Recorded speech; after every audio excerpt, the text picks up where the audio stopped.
Release that which I by Ermu. Chapter 961, Two Plans. What do you think? Roland asked, looking at the light curtain on the wall. There was no doubt that tequila survivors were the most qualified to analyze the demon's intention. It's an old trick of them, Alethea snorted coldly. Due to intimidation failing to work, they will do it the hard way.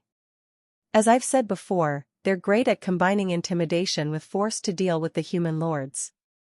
If it were a city of witches they confronted, they'd slaughter all the citizens once and for all. But last time you estimated that it would take them about half a year before they pushed towards us. Ahem, that's a result calculated from the average time they need to build a large camp.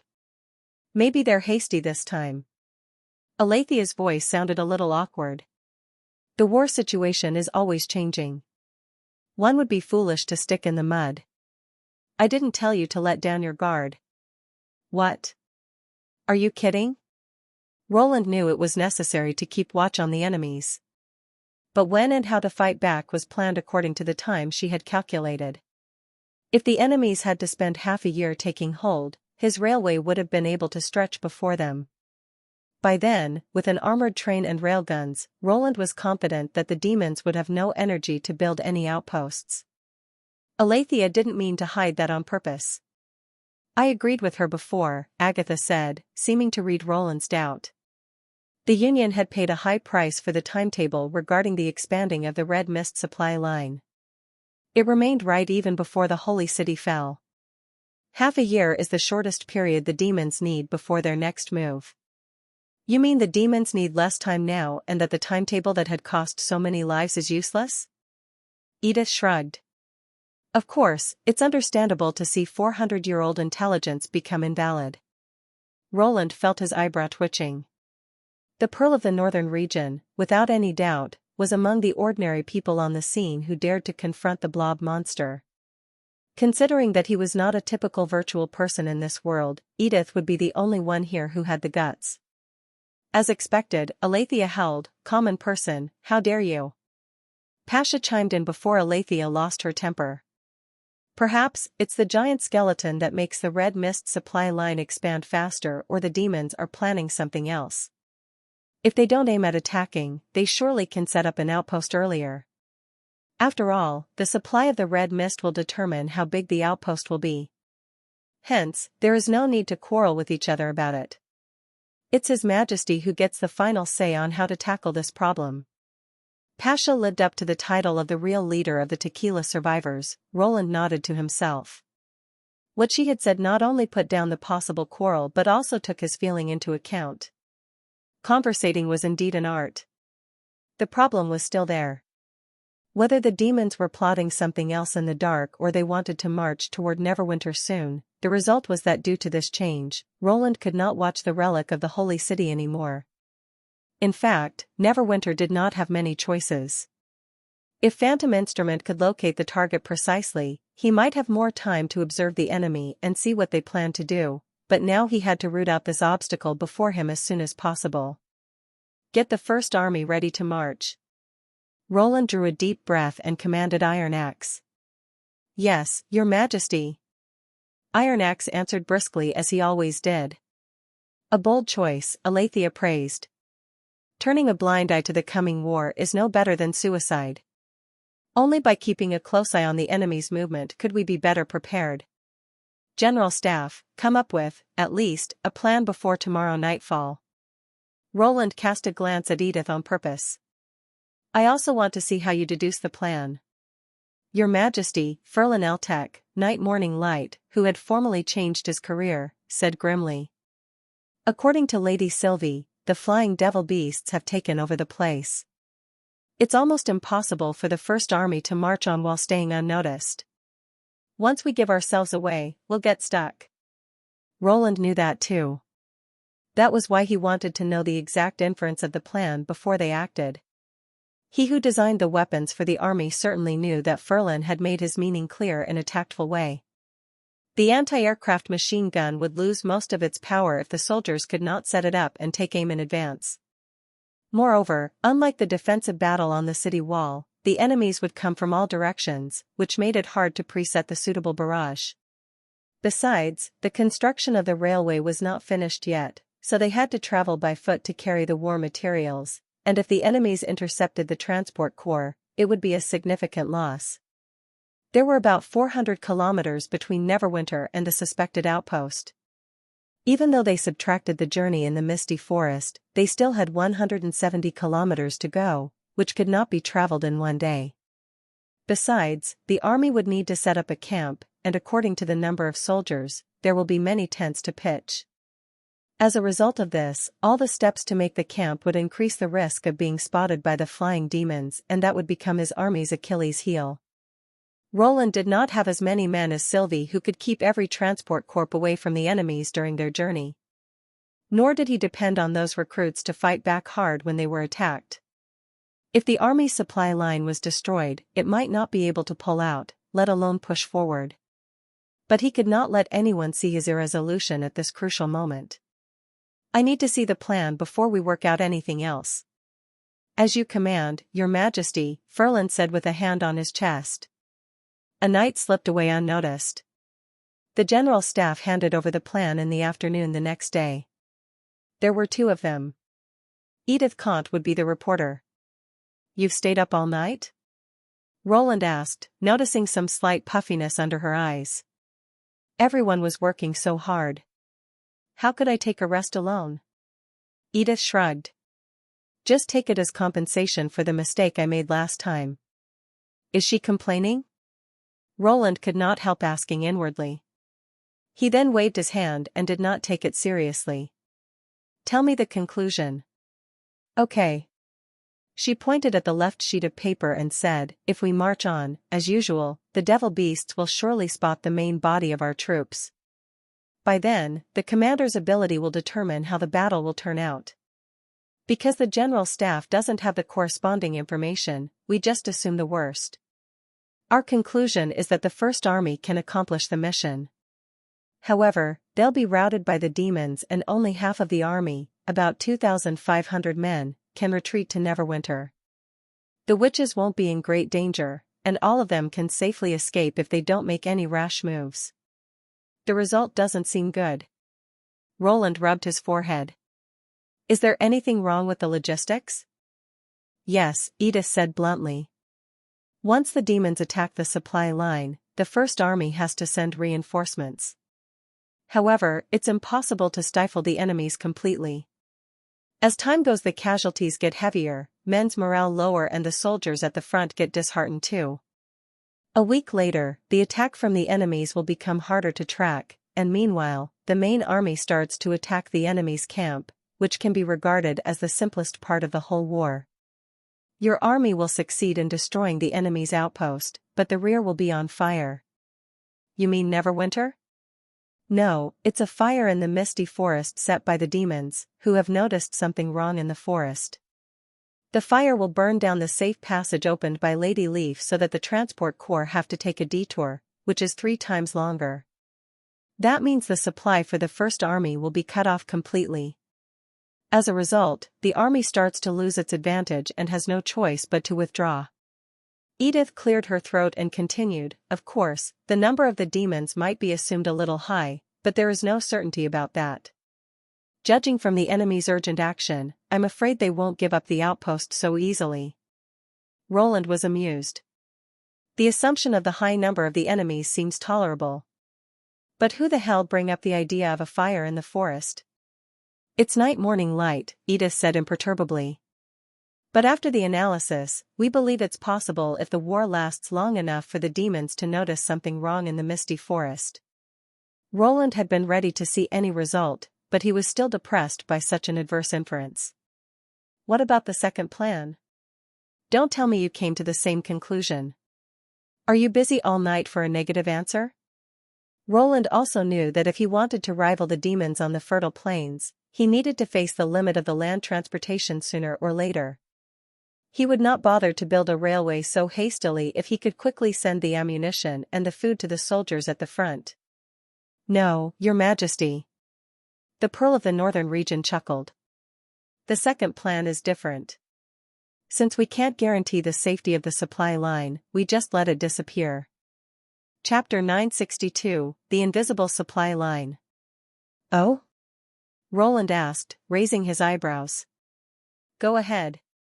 Since the tequila-devouring worm can tunnel through the mountains of the impassable mountain range, they can also be used to open up a passage under the barbarian lands, Edith said, as she held up 2 fingers.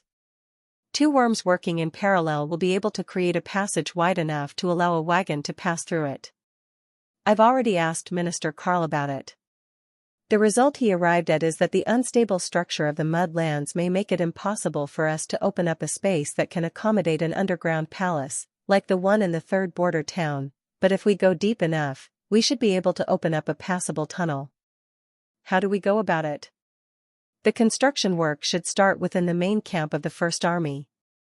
The entrance to the passage can be a shaft heading underground from the center of the camp, covered by a tent and disguised as an ordinary structure. What are we going to do with the passage after we retreat?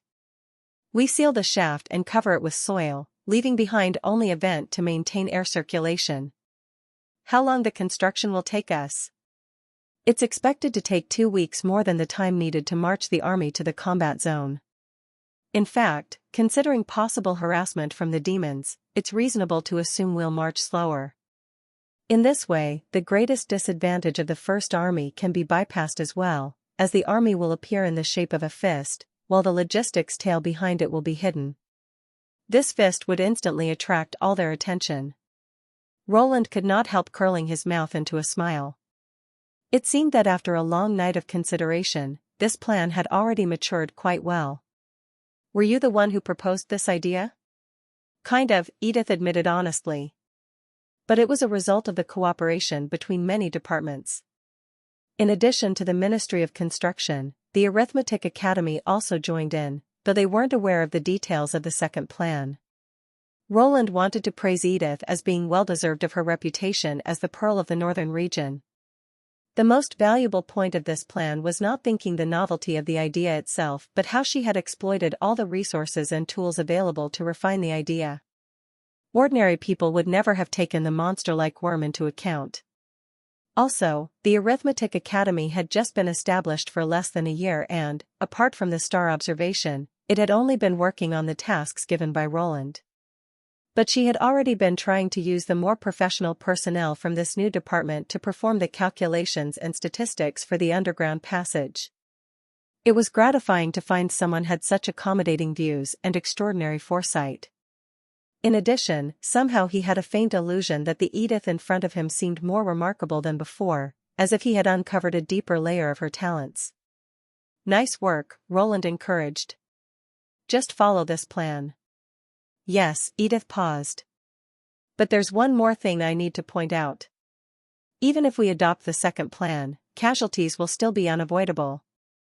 Moreover, it won't be an easier battle than the one against the church at Coldwind Ridge.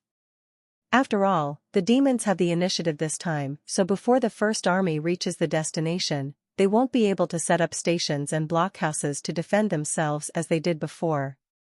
So, are you inclined to halt the troops and bide our time? No, I intend to crack this nut, no matter how hard it is, she said slowly. If the Battle of Divine Will is as cruel as the tequila witches have said, it's absolutely necessary for the First Army to experience a trial of blood and fire before that war. It's only you who, I always think, cares so much about the soldiers' lives that you have to think twice before taking every step. Now that our new enemies, the demons, are unknown to all of us, and also possess inhuman abilities, so please be prepared for some casualties. This feels a little weird, Roland thought. In the past, Edith was unlikely to say such words to her superiors, for her words would definitely have been viewed as an insult. Edith was too clever to make such a simple mistake at this level. Is it a backlash triggered by my reprimanding her last time? But who cares? As long as she serves me well, the rest is irrelevant. I see. You may take your leave, Roland said. Yes, Your Majesty. When Edith withdrew, Nightingale showed up looking discontent. How could a lord be wrong to care about his men? She obviously crossed the line. I don't think she's wrong. Roland smiled. Everyone has the right to their own beliefs. A wise leader must listen to all the different points of view in order to make a right decision. However, Roland disagreed in his heart. He had to think twice and take all aspects into consideration because he could not bear any losses at present. His soldiers were not a rabble of mercenaries and serfs. Almost all of them were literate. Some officers even understood charts and were able to make reports. He would take any action to reduce casualties. Just as Nightingale was about to say more, the sigil of listening hanging across her chest suddenly glowed. Roland's heart skipped a beat. He asked, "Is there some new movement from the demons?" The communication was short. Almost right after Roland asked out loud, Nightingale gave her answer, her hand still pressed onto the sigil on her chest. "No, it's good news. The third batch of the witches from Sleeping Island, led by Lady Camilla Derry, will arrive at Neverwinter tomorrow evening." It was Tilly who sent the news. Roland felt relieved. "Go and tell Wendy to welcome them in the same way did the last two batches." These witches would be the last batch to move in, which accounted for almost half of the total witches of Sleeping Island. Now that Neverwinter had built the framework of Sleeping Spell, Roland could rest assured that Wendy would be able to take care of everything, including counting all the witches' abilities and recruiting them. For the rest of the witches, he believed that they would sooner or later accept the fact that the kingdom of Grey Castle was different from the one they remembered. No problem. Nightingale seemed to have already forgotten Edith's words. As she was about to enter the misty world, Roland suddenly stopped her. "Hang on. Did you say that it was Camilla Derry leading the witches? The one who was preparing to go to the ceiling with Joan?" "Yes, what's wrong?" "Let me see." Roland pondered for a moment. The scenario Edith presented assumed that the demons always had the initiative. But maybe I can reduce their range of vision. Ugh, are these two things correlated? Nightingale asked in a state of confusion. "I'm not sure, but I have to try," Roland said with great interest. "I need to talk to Camilla personally when she arrives." As the boat sailed along the Redwater River into the western region, the fields on both sides of the river turned yellowish-brown, a color of harvested straw mixed with soil. Judging from the high piles of straw, this year must have been another bumper year. Standing at the bow of the ship, Andrea gulped the refreshing air of autumn. It mingled with a unique smell of the sun-baked farmland, giving her an inexplicable feeling of relaxation and contentment. She did not know whether it was the lingering charm of the harvest or her anticipation of finally coming home. Maybe both. "Don't they collect the straw?" A curious voice suddenly came from behind. "They make good kindling." Andrea turned around and saw that it was a god's punishment witch who was speaking. Her name was Carol, if she remembered correctly. "You know about it?" Andrea had asked her father about the straw when she had been a little girl. She had wondered why the farmers collected, baled, and piled the straw up after cropping the wheat. Her father told her that they had done it for the sake of living. He had said they don't have enough money to buy firewood, so they have to collect anything that can be burnt to keep them warm against the cold winter winds. The straw is a very good fuel, flammable and accessible, which is also preferred by many nobles who often use it to start a fire. When the people are short of clothes, they often use the straw as quilts. Although it produces thick smoke when it burns and pricks your skin when you sleep on it, it keeps the people from freezing to death. You may think the straw is useless, but for those who need it, it's as integral to their lives as the ear of wheat. Chapter 963, The Ultimate Form of a Gun. At that time, she did not understand the question. It was only after she was exiled from the city of Glow and experienced those days without shelter and food during the escape that she began to realize the heavy burden of life. However, Andrea did not expect to hear this question again from a tequila survivor. "Why shouldn't I know about it?" Carol asked, winking and smiling at her. "No, I didn't mean that." Andrea was a bit embarrassed and answered, "I thought you ancient witches never had to pay any attention to these matters." "Because the common people took care of everything?" Carol asked, leaning on the railing. "In fact, I was never very different from those common people." Andrea was a little surprised and asked, "How could that be true?" Although there is a fundamental difference between a witch and a common person, How could the Union spare too much energy for a weak non-combat witch? Unlike Phyllis, my ability and magic power were of the lowest rank after awakening, so I was almost forgotten by the Union during the latter part of the war.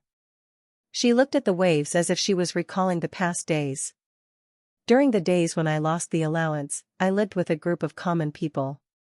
After the city was invaded, I also relied on them to persist right up till the very last moment.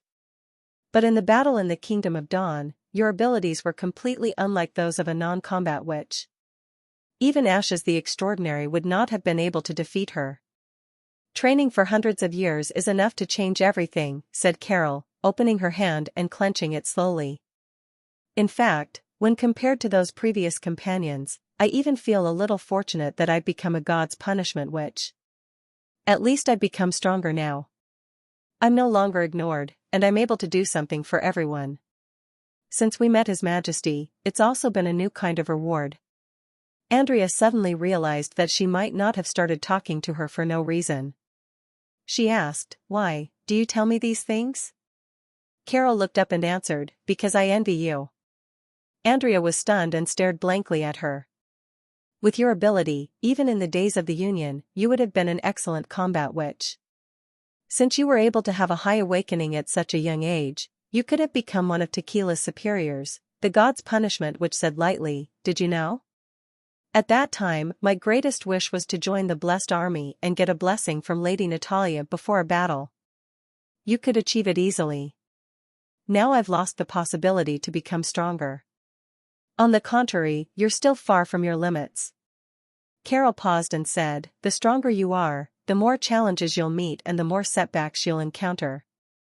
But don't forget, no matter how much hardship you experience, you're already enviable." Hearing that, Andrea suddenly understood. She was comforting her. After her father's belated apology and the farewell to her childhood playmates, she had been feeling down for quite some time. It was only as she was getting closer and closer to Her Royal Highness that her mood gradually improved. Apparently, the god's punishment witch had noticed this and chose to share her past experiences with her at this time. That was right. These kinds of twists and turns were nothing to a Tequila survivor. As a witch, what blessings she still had were far more than what she had lost. "Thanks," whispered Andrea, after being silent for a moment. Carol shook her head and replied, "I just told the truth." Then she stood up and walked back toward the cabin. "By the way, about what you just asked," Andrea said loudly towards her back, "they bury the straw as fertilizer. After all, they don't need it for a fire in Neverwinter now." The god's punishment which did not look back, but made a gesture of "I understand." Andrea also could not help raising her lips. She turned back to face the direction of Neverwinter, her heart full of expectation. I wonder what Her Highness is doing right now. Ashes must make sure she stays next to her. Needless to say, Shavy must be missing me. When I go back, I'll absolutely play cards overnight with her. And when I traveled with Lorger last time, Maggie helped to inform us of our journey in advance. At this moment she must be in the wastelands with Lightning, watching the demon's every move. Coo! A chirp came in the sky. Is this an illusion? She seemed to have heard Maggie's cry. As soon as Andrea looked up, she saw a fat pigeon descend from the sky and head straight for her face. It's her indeed. She could not find another pigeon heavier than Maggie. Ahem, you've become heavier. Andrea pulled the pigeon down and spat the feather out of her mouth. What about the demons in the northwest? Don't tell me that you're slacking off again. Definitely not, Coo. Maggie argued, it was His Majesty that told me to pick you up, Coo. But I'm coming soon. I don't know either, but I'm absolutely not in the middle of nowhere, Coo, said Maggie as she landed on the deck and turned into a devil beast. The ship immediately sank by a meter. Hurry up. They're waiting for you, Coo. For fear that the ship would soon turn upside down, Andrea immediately climbed onto her back and asked, Wait, who are they? Countess Spear and Miss Camilla, Coo. Maggie spread her wings and carried her toward Neverwinter. They were not waiting for her in the Witch Building or Roland's castle. An hour later, Andrea was directly brought to the outside of the boundary wall by Maggie. Besides Spear Passy and Camilla Derry, Anna, Sylvie, Lightning, Summer, and some other witches were also waiting for her on the grassland. Roland was naturally there, as well. "So you let her pick me up just to test a new weapon?" Andrea could not help holding her forehead after listening to the explanation. "Even if she hadn't come, I would have arrived at the inland river pier by tonight." "But we can't afford to be delayed for a day," said Roland, simply telling her the news about the demon's strange move. "The First Army will start off tomorrow. Before it arrives at the entrance to the tunnel, the weapon specially made for you must be adjusted to a usable state." "Is that so?" Andrea slightly frowned. The demon's actions always gave her a feeling of unease. There was still a while before the appearance of the bloody moon, so the demons seemed to be far too active right now. Anyway, they would have to attach great importance to any movement of the demons. The overnight card-playing plans had to be temporarily postponed. She replied, "Got it." She turned to look at a peculiar gun among the crowd. It was strange to describe it as a gun, as it was far too large. The barrel was as long as an adult. It did not seem to be the type of weapon which could be carried by an individual while marching and fighting. It was only possible for Ashes to move around with it. "What kind of weapon is this?" "Anti-armor." "No, you can call it an anti-devil beast sniper rifle," Roland replied. Chapter 964, Birth.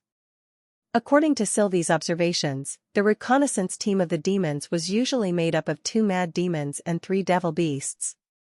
They would patrol a set region back and forth at fixed intervals to cover a broad surveillance area with overlapping regions between the teams. It was like the Wall of Eagles in modern times.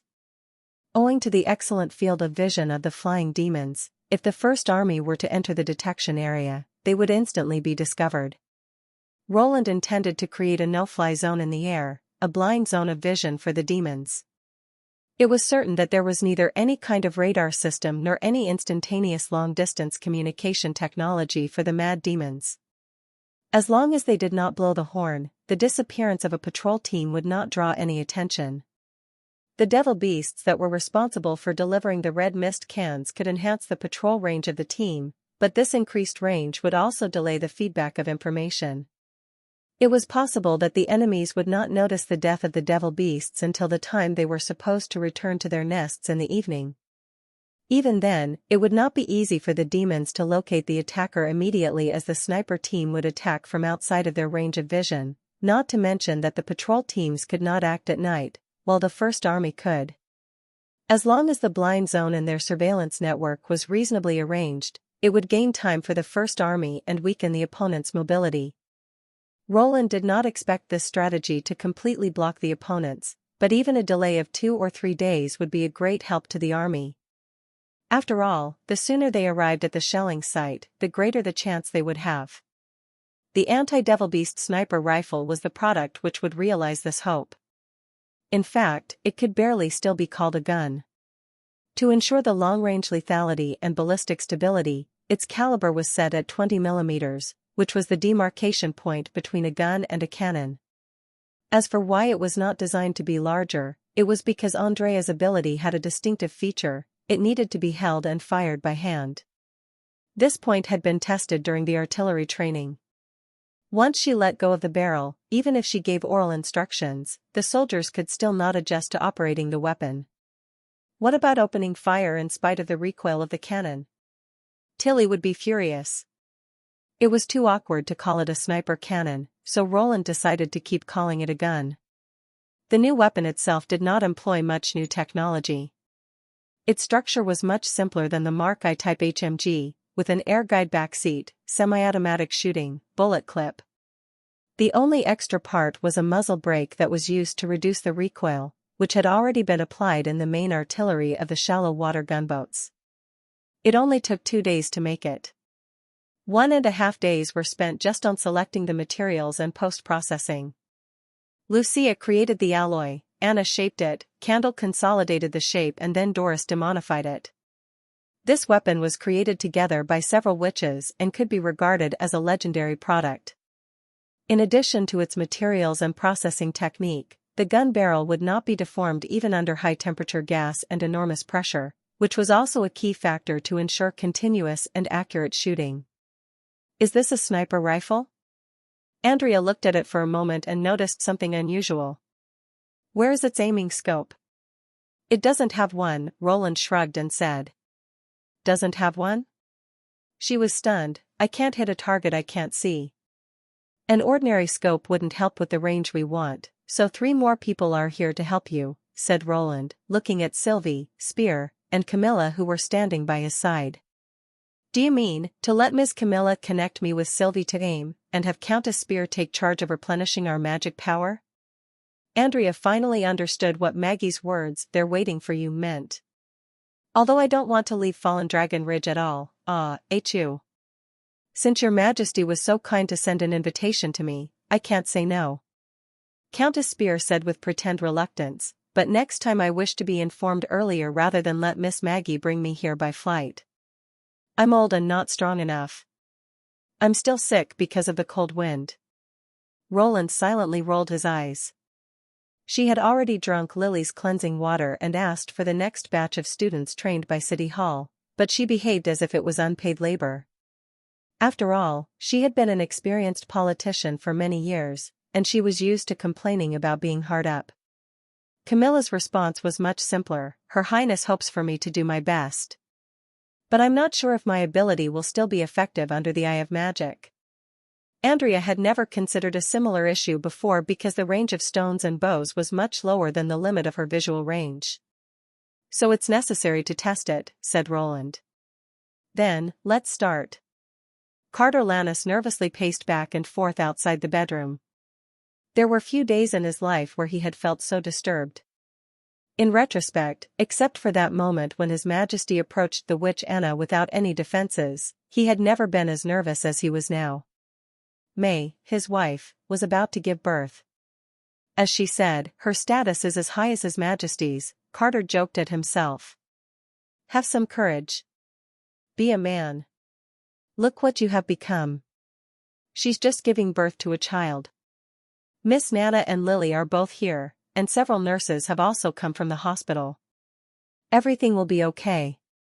Even if she has difficulty, they can cut her belly open to take the child out and keep both of their lives. But this idea had just come out for a moment when he began to doubt it. Can they really cut someone's belly to help her give birth to a child? No, that's too horrible. I hope it's the normal way. Bastard, how dare you doubt the knowledge of His Majesty? But Ivy never heard of anyone being born like that. These two voices were arguing in the Chief Knight's mind and made him feel like his head was splitting into two. Rest assured, sir, said Irene, Sister May will surely be okay, because she's the toughest person I've ever seen. The other members of Star Flower Troop who had come to visit also nodded. Thank you, Carter said, but his worries were not abated at all. He felt sweat flow down his forehead. All of a sudden, he heard a storm of cheers outside the window. He went to the window and saw numerous people cheering for a troop who were dressed in the new style of military uniforms and were walking slowly over the street toward the frontier wall. The brown and green fabric seemed disorganized but presented a sense of solidness, like a rock. The whole army was like a flowing chunk of land. Does the army start off today? Carter could not help asking. Yes, my husband is there, too, said Irene, smiling with some reluctance but full of pride. He's been looking forward to this battle for vengeance for a long time. Vengeance? He echoed unconsciously. Yes. To comfort those who were killed by the demons. He told me so. The once famous knight was now fighting for those ordinary people. The ideal country that His Majesty mentioned in the past was now becoming reality bit by bit. He was supposed to be one of them and should have been the first one to fight for His Majesty. Somehow, he was getting farther and farther away from them. For a moment, the annoyance replaced the dispute in his mind, and his attention temporarily wandered. Until a tender cry came from the bedroom. Suddenly, all thoughts faded away. The body responded faster than the brain. Before he knew it, he had already pushed open the door and rushed to the bed. A baby with wrinkled skin was crying over the pillow next to May, while nurses were cleaning up in an orderly manner. "Congratulations, my lord. It's a very healthy boy," someone laughed. Is it?" Carter moved to the bed step by step and kneeled on one knee, staring at May, who had sweat all over her head in the candlelight. For a moment, he forgot what he wanted to say. The long-lasting cheers from outside mixed with the child's cries, like a chorus to celebrate the new life. May opened her mouth and tried to say something, but she was too weak to utter any words. But Carter still understood what she wanted to say. In that moment, tears poured out of his eyes. "Now, you're a father," she had said. Chapter 965, Secret in the Forest. It was in the hinterland of the misty forest, northwest of Neverwinter. Snaketooth felt that ever since he had joined the railway construction team 1.5 months ago, these days had become the most incredible period of his life. No, he thought, it's not appropriate to describe it as the most incredible. From time to time, I can always see something incredible. It seems that I have never really had a chance to know about the real Neverwinter. He finally understood why the workers had to sign a confidentiality agreement. The agreement required them not to share what they saw with anyone. Any kind of oral or written record would be regarded as a crime against the laws of the kingdom, and the punishment ranged from fines and confiscation of income to forced labor in the North Slope mine. The agreement also stressed that they could quit from the construction team if they were unwilling to comply with the requirements. However, if they dared to violate it, the Security Bureau of the kingdom was responsible for checking them, and no one could escape from the ubiquitous supervision. Snaketooth had once thought with disapproval, it's possible to check all written records, but how could they police oral records as well? If they arrest anyone who is reported, then the project won't have enough people to be implemented anymore. However, he had a completely different view now. It was beyond his imagination how many secrets there were in Neverwinter. Maybe in some place which most people did not know about, there was a surging and amazing power. What he was most impressed by were the witches. Though Paper was also a witch, in his eyes she was just a little girl who needed his protection. The church claimed that the witches were evil as they inherited the power of the devil, but he did not care about that. If the witches were really so powerful, why would they be chased by the church and not dare to show up in public? But this idea was changed by a witch called Lady Leaf. Snaketooth never imagined that anyone could control the entire forest on her own. The misty forest which the construction team entered was like the belly of a huge beast. This was especially obvious when they were paving the railway. The vines formed an endless network at the top of the roadbed. The iron tracks were wrapped and dragged forward to the appointed place by the vines and then fell to the ground like grapes in a vineyard. Wherever the railway was being laid, the trees on both sides would separate themselves, which even saved them the effort of cutting down the trees. At the same time, the surrounding trees would grow especially densely, covering the entire sky so as not to attract the demon's attention. In addition, the forest could take the initiative to attack the beasts approaching the construction team. If they got a bowl of fresh meat soup someday, that meant an unfortunate beast ran into the domain of Lady Leaf. Snaketooth had once seen her, but he could not be sure whether Lady Leaf was still human. Her body glowed with a strange green radiance which resembled a gem. When she moved, she could walk freely among the branches as if she had no real body. If it had been the him from the past, he would surely have screamed loudly. With such ghostly deeds and an incredible appearance, it was not surprising that she would be regarded as one of the devil's minions. His only thought was that Paper was lucky to not look like that. However, Snaketooth did not hate her, and instead even had sincere respect for her, as His Majesty had mentioned at the awards and honor ceremony that he was able to feed everyone in Neverwinter thanks to Leaf's help. Anyone freed from hunger and suffering was a beneficiary of her ability. By this merit alone, Leaf should forever be remembered. Snaketooth was naturally one of the beneficiaries. Apart from the witch, another discovery probably was his own personal secret. It was after the First Army entered the misty forest. Ever since the demons had attacked Neverwinter, the voices demanding a counterattack had become more and more fierce. Even in the wild, the workers were also discussing this issue. He was not surprised that this day had come. Every day a large number of soldiers marched to the front. Apparently, His Majesty intended to wage a war against the demons. Unlike the knights he had seen before, the soldiers were mostly acquaintances and neighbors of the workers. Whenever the army passed by, the workers would always greet them with enthusiasm. He had thought paving the railway away from the border would be dangerous and lonely hard labor, but it turned out to be the opposite. Snaketooth did not have too many acquaintances, so he preferred to go and observe the train alone, and he even climbed up and touched it when it stopped. However, what he had experienced 2 weeks ago was horrifying. It was a locomotive dragging 6 carriages, which stopped in the section where he was participating in the construction, the latest section of the railway. There were 2 gigantic objects piled on the topless flat car. Each of them was over 20 meters in length and covered with a layer of canvas.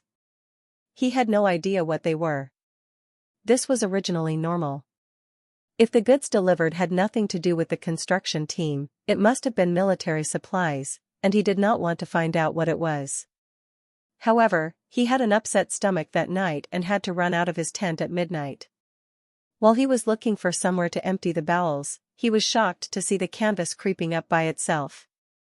After several warriors who dressed distinctively different from the First Army soldiers untied the ropes fixing the canvas, a huge mollusk monster crept out of it. What was more horrifying, the monster could speak, and its voice was quite pretty. Its first words were, "I'm hungry. Do you have any food?" At that moment, Snaketooth felt the hair stand up on the back of his neck. He could almost imagine the cold reply of the warriors, "Ah, yes, all the workers in this camp are your food. Enjoy yourself." But this did not happen. The warriors embraced it affectionately and then moved ham, vegetables, and bread from the last carriage. They were all packed in barrels as tall as a man. The 2 worms gobbled up the food in a hurry and then disappeared into the depths of the forest with the warriors. Snaketooth did not dare to breathe. He hid behind the trees until the footsteps faded away. Once he confirmed that they had left, he looked down to find that he had wet his pants. Within 2 days, a strange station was built next to the track. It was an arched building made of cement and bricks, and inside it was a deep and bottomless hole. Though the workers walked in and out of it, no one knew where it led to. There were several steam engines beside the hole, constantly blowing wind inside. It was really weird. He also firmly hid this secret in his heart. Snaketooth had thought that he would be afraid and want to quit from the railway construction team. In reality though, he recovered faster than he had imagined. This is an exciting life. This is the real image of Neverwinter. When he had just left his friends and arrived in the forest, he always felt that he was like a rootless piece of duckweed, not attached to anyone. Especially when the workers received letters from their families and happily shared them with him, loneliness haunted him. But he was gradually attracted by various novel things, such as the perfectly connected tracks, the beautiful songs in the forest, the huge desert wolf which appeared and disappeared secretly but would not be attacked by Lady Leaf, and the mysterious man who came here and whispered to himself on certain days. This made him feel that he was a little closer to the unknown side of Neverwinter, and also gradually integrating with the city. Snaketooth wanted to keep all these things in mind and wait for the day that he could tell his friends. There was no better proof of being a citizen than knowing the depths of a city. Even if he did not have so many familiar neighbors, no one could deny this. The duration of the confidentiality agreement was 5 years. He was looking forward to that day. Chapter 966, Operation Summit. 2 weeks after the counterattack plan, named Operation Summit, was launched, Roland received a report from Lightning, who was scouting on the front line. The battalions of the First Army had successfully completed the first step of the program and joined forces at Forest No. 2 plus 1.76 of the Misty Forest. He borrowed the naming system of the turning points from the railway mileage identification method. The first half was the planned sectional station and the second half was the revised distance. That was to say, the turning point was located 1.76 kilometers ahead of station No. 2 of the Forest Railway. The advantage of this method was that Roland could accurately see the military's route on the big map. It was also the end of the current tracks. From here, the First Army would begin the second step of the plan, to leave the misty forest and march toward the northeastern direction of the barbarian lands without cover from Leaf. Whether they could destroy the demons' outpost depended on this step. As long as the Longsong cannons and machine guns were set up, they could return to their tried and tested battle tactics from their training and previous encounters. I got it, Roland said, making a mark on the map. How about the demons? Is there any sign of a response from them? Lightning's reply rustled through the sigil of listening. Sylvie said that they haven't made any kind of response. They're still concentrating on building their own outposts, and have set up several black stone pillars. In addition, the red mist supply line has appeared behind the outposts. The advisor department's judgment is that the number of those long-legged monsters is limited. This was good news, as Agatha had once stated that the only thing that limited the demons from overthrowing the humans was the red mist. If they had found a way around this restriction by the third battle of divine will, it would spell bad news for everyone. For example, the mobility of the flying devil beasts and the horrifying fighting capacity of the senior demons would make the long border of the Four Kingdoms impossible to defend. Roland now knew that the stone pillars at the outpost were different from the legendary Blackstone Pagoda, though they had much in common. The former could only store red mist and slowly release it to form a special mist environment for the demons to absorb. Within this environment, the demon's strength and self-healing abilities would be enhanced. In other words, it assisted the demons in battle. The stone pillar could double the effect of the red mist, however, it could only consume reserves of it.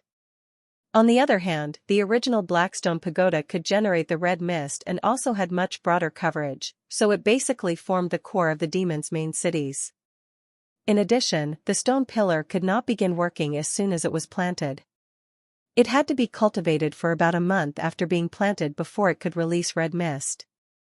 Until then it could only be used as an enlarged red mist can. Sylvie's observations made him more confident about his judgment.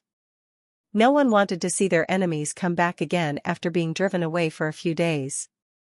It would be worse if they could recover and bring a bunch of reinforcements.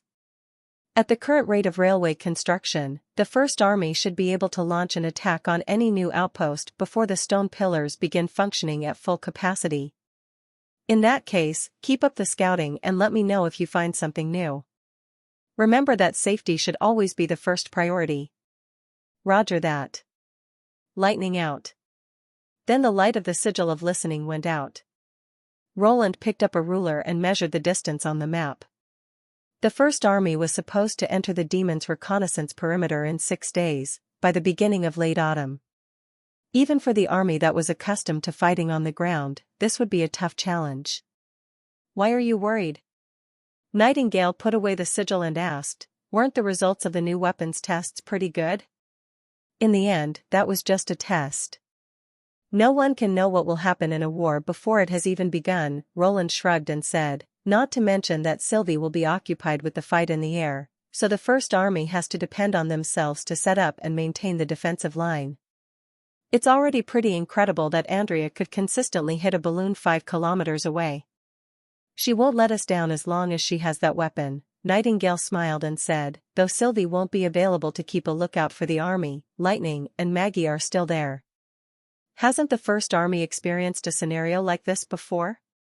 Roland raised his eyebrows in surprise and asked, when did you learn to comfort others? I'm just being honest, Nightingale whistled and said, of course, I'm also good at persuading people. I remember that every single noble I ever visited agreed with what I had to say. That's just because of direct intimidation. Ahem, I guess you're right, Roland said, twitching his lips, I'm going to have a nap in my office. Don't wake me up unless there's some urgent news.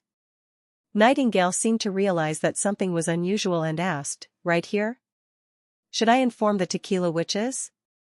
No, said Roland, don't even allow them to be near the castle. I see, she understood and said, don't worry.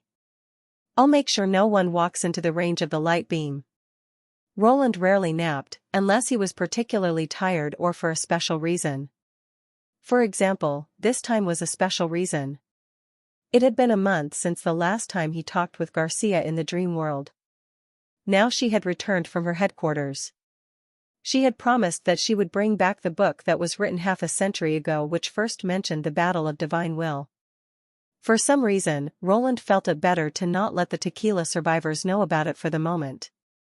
He had considered it for a long time. No matter what he found in the book, he would probably be able to remain calm, while those witches who regarded the divine will as their ultimate fate could not. There was a battle looming on the horizon, so it would be better to not bother them with this. Entering the dream world was more like flipping a switch in his mind now.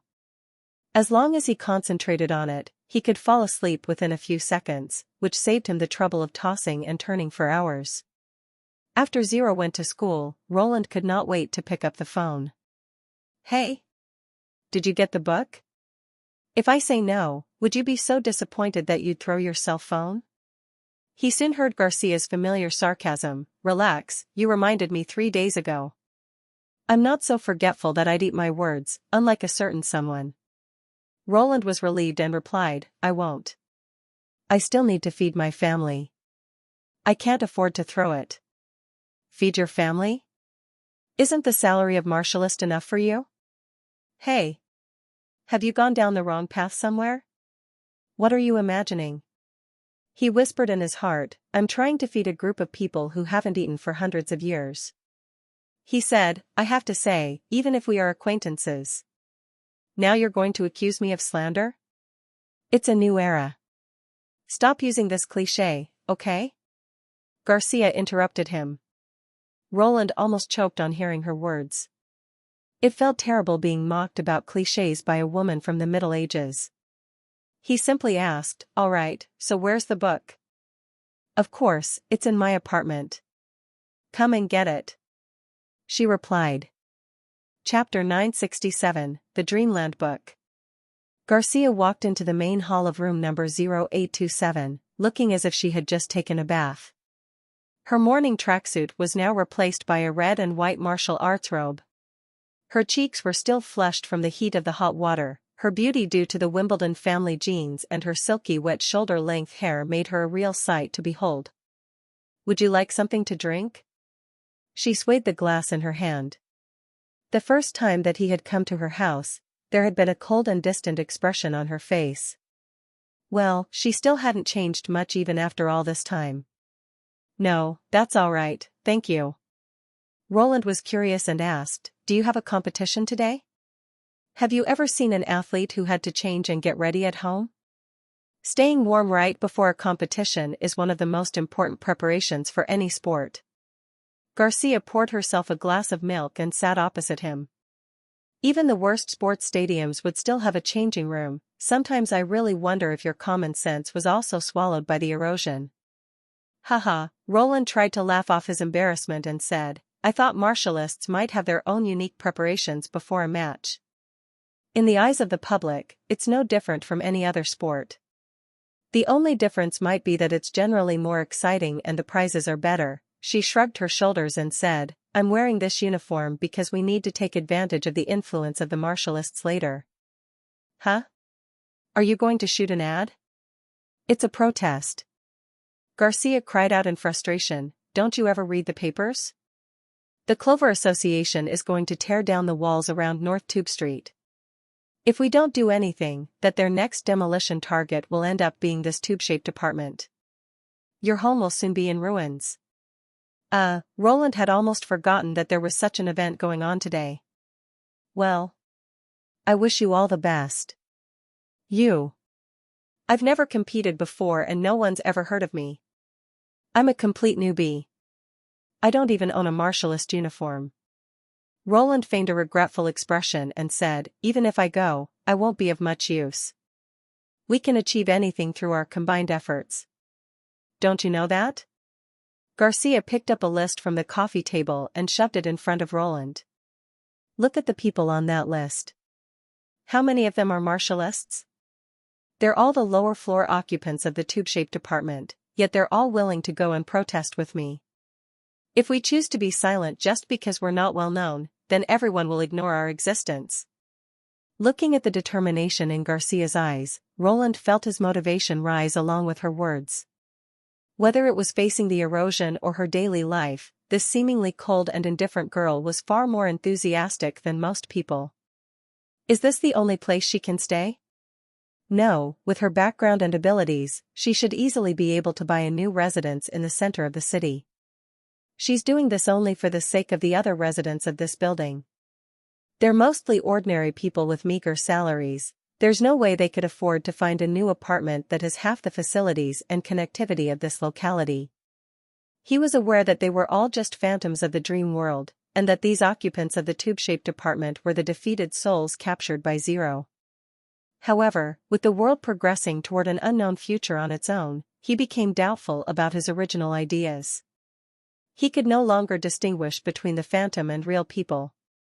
For example, he found it really hard to treat this vibrant and shining girl in front of him as an imaginary and empty shell. The longer he stayed in the dream world, the more intense the feeling became. Anyway, she did bring back the book for him.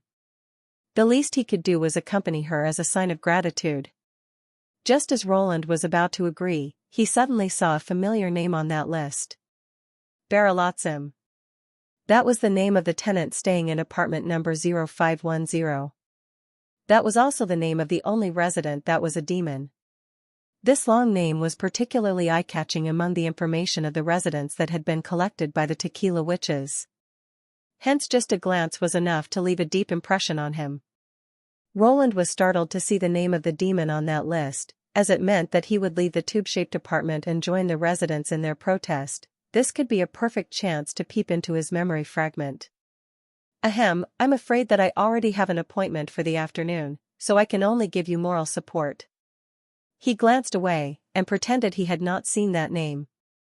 Anyone else would have used the rights to the book as a bargaining chip. But Garcia was different. She just stood up in a fury and said, I should have known that saying all these words to you would be a waste of my breath. Then she walked into the bedroom in a huff, and soon she walked back out with an old leather-red book. At first, she looked like she was going to slam the book down in front of him, but she quickly became soft-hearted and changed her mind. This is the book that Master often mentioned to us. Since you have it now, you may leave. Roland casually opened a page and realized that there was no name of the author, but just the word unknown in its place. Doesn't anyone know who the author is? Why would it be marked as unknown if the author were known?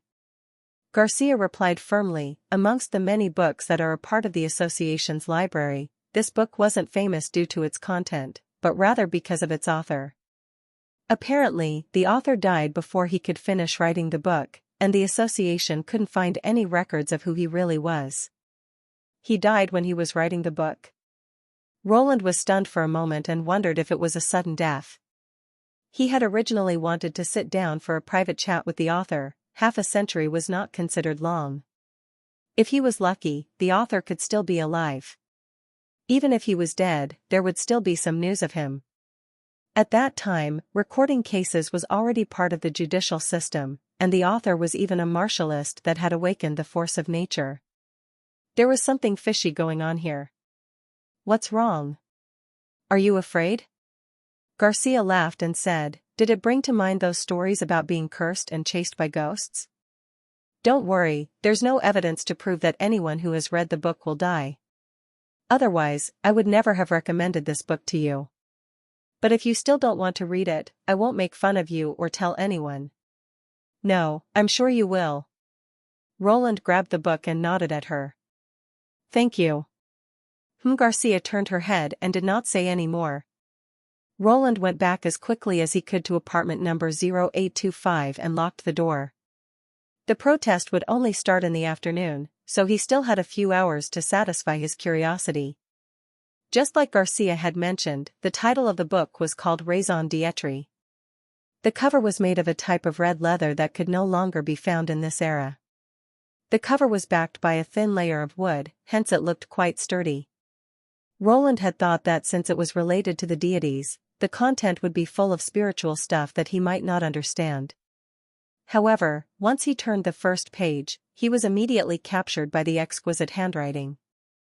The text was on the left while the pictures or the excerpts were on the right. At the bottom, there was numbering that matched the content accurately. It did not look like a book of premonition, but more like a rigorous derivative thesis. Those pictures had already faded and turned yellow, while the excerpts came from newspapers and magazines. In this day and age of the internet, it was already very difficult to see handwritten text and pictures made by using scissors and glue. The whole book felt old and antique, but the content was unexpectedly smooth and easy to understand. He had no problem reading it. The first sentence was, "We have been deceived by the deities." Chapter 968, A Piece of the Mystery Unravels. Roland's heart sank. This style of opening resembled the eulogies of the Union survivors, that common people would never be able to defeat the demons. Through the handwriting, he could even imagine the pessimism and despair of the writer. The world is so distorted, yet we are totally unaware of it. Though we know that the force of nature comes from the erosion loopholes, yet we still treat it as a gift from the deities simply because of the vast powers it gives us. This granting of power lets us feel lucky to be a part of it, yet it has also blinded our eyes. It is time for us to awaken. Though I don't know if it is already too late. A single short paragraph had already caused Roland to become quite agitated. As the creator of the dream world, he felt that these words were implying something. Could it be that someone had realized this world was just a made-up dream and wanted to warn everyone to wake up from it? Roland could return to reality upon awakening, but where would these people end up? Regarding that paragraph about the force of nature, he strongly empathized with the author's thoughts. The feeling of empowerment derived from transforming into an extraordinary was far greater than that of being a political leader. No one would want to attribute all their power to a catastrophe. Even if they knew the truth, they would not bear to lose their power and hence would not even entertain the thought of stopping the apocalypse. In the next dozens of pages, the book did not delve further into the conclusion made in the opening but changed directions, questioning why only mankind was capable of exerting the force of nature. The photos and extracts were all from different modern scientific experiments and archaeological findings. Their descriptions and contents were all related to the main theme of the book. There is already enough evidence to show that intelligence is not the key to awakening the force of nature. Throughout history, there have been fallen evil that were mentally retarded, as well as martialists who had their powers from the moment of their birth. Without human intelligence, we are fundamentally the same as other animals, and in fact, we are highly similar. Our genes are the same, and so are our origins, as well as our behaviors and instincts. Whether it is a frog, a snake or a lizard, the warm sunshine will treat everyone equally, so why doesn't the force of nature behave in the same manner? Is it because humans are the lucky ones on the evolutionary path? Roland suddenly came up with this idea and found that the writer seemed to have read his mind. Most people use luck as an excuse, just like the geocentric theory of the past, but in fact, the Earth is not the center of the universe. Humans are not the only species that can use the force of nature. Through observing history, we can see that records of civilization sometimes show a fission-like split in development that occurs in sporadic bursts. For example, in the myths that have spread to the present, the descriptions of extraordinary abilities are mostly focused on a period around 2,000 years ago. This was much earlier than the anthropological records of man. It seemed as if we had a sudden awakening, and from that, we derived unbelievable strength. The number of descriptions of the enemies also increased accordingly. Whether it was demons, beasts, monsters, or aliens, they all had different shapes and forms, but they also had a common point: a common person could not defeat them, and only the awakened heroes were capable of being their worthy opponents. Although there is no direct evidence, I have always believed that those alien species were not figments of the imagination that the ancients conjured up out of thin air but rather real living species. Their abilities were like ours, and that was why the mythology of that period was so vivid. At this moment, the reader might think of excuses such as the ancient mosquitoes who could preserve their remains in amber, yet these alien species did not leave any remains. This excuse might sound a little far-fetched. On the other hand, it is because they disappeared without a trace despite so many mentions of them that they grab our attention, right? There are so many incredible relics in the world, many of which are buildings and monuments that were completely different from the construction styles of the people of that era. Some of these buildings were even far too advanced to be built by the people of that era. However, we have still stubbornly classified them as divergent branches of our own civilization and credited the works to the local indigenous leaders. This is a gross overestimation of the capabilities of humans. In order to find more answers, I have visited each of those monuments one by one.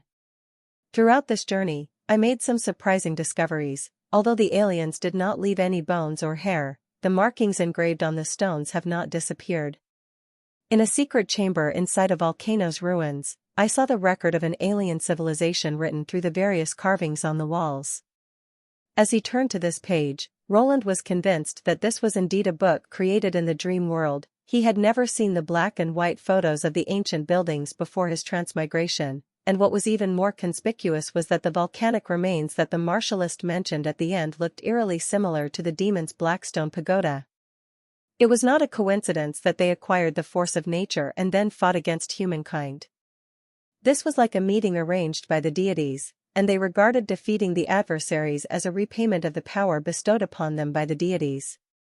I know that it is hard to describe the carving with words alone, but I could feel it. If humans could learn their language, then I think the most appropriate term would probably be the battle of divine will. What Lon was referring to came from here. Roland licked his slightly dry lips and continued reading. But this is not what I meant to focus on. If this power was granted just for a single war alone, then it would have ended a long time ago. No matter what the deities were, they would have no longer have had anything to do with mankind after that war. However, some things are worse than we thought. According to the writing on the sculptures, this was not the first time that they had done something like this. The handwriting slowly became less tidy, as the number of ink dots and emotional words increased. It seemed as if the writer was hesitant about whether or not he should continue writing. These aliens did not live on the same planet as us from the very beginning. The outbreak of the war had brought about a drastic change in their home environment, though they were well prepared for that change. It was not as simple as a forest degenerating into a desert, or a nomadic tribe progressing into a farming civilization step by step. Damn it, I don't know how to express this part of the concept. I can provide a less appropriate example. Such a change is like electrons jumping between energy levels in an atomic transition. Before the change, it was at a certain stable level of energy.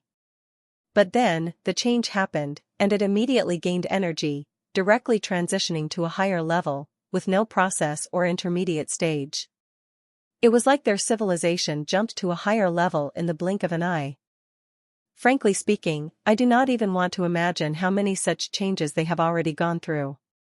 But now that they no longer exist, why does the erosion and the awakening still continue? Or does this mean that the battle of divine will had never ended in the first place?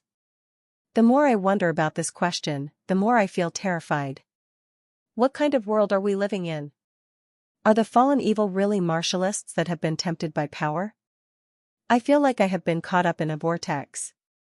If the answer is no, then what exactly are we facing?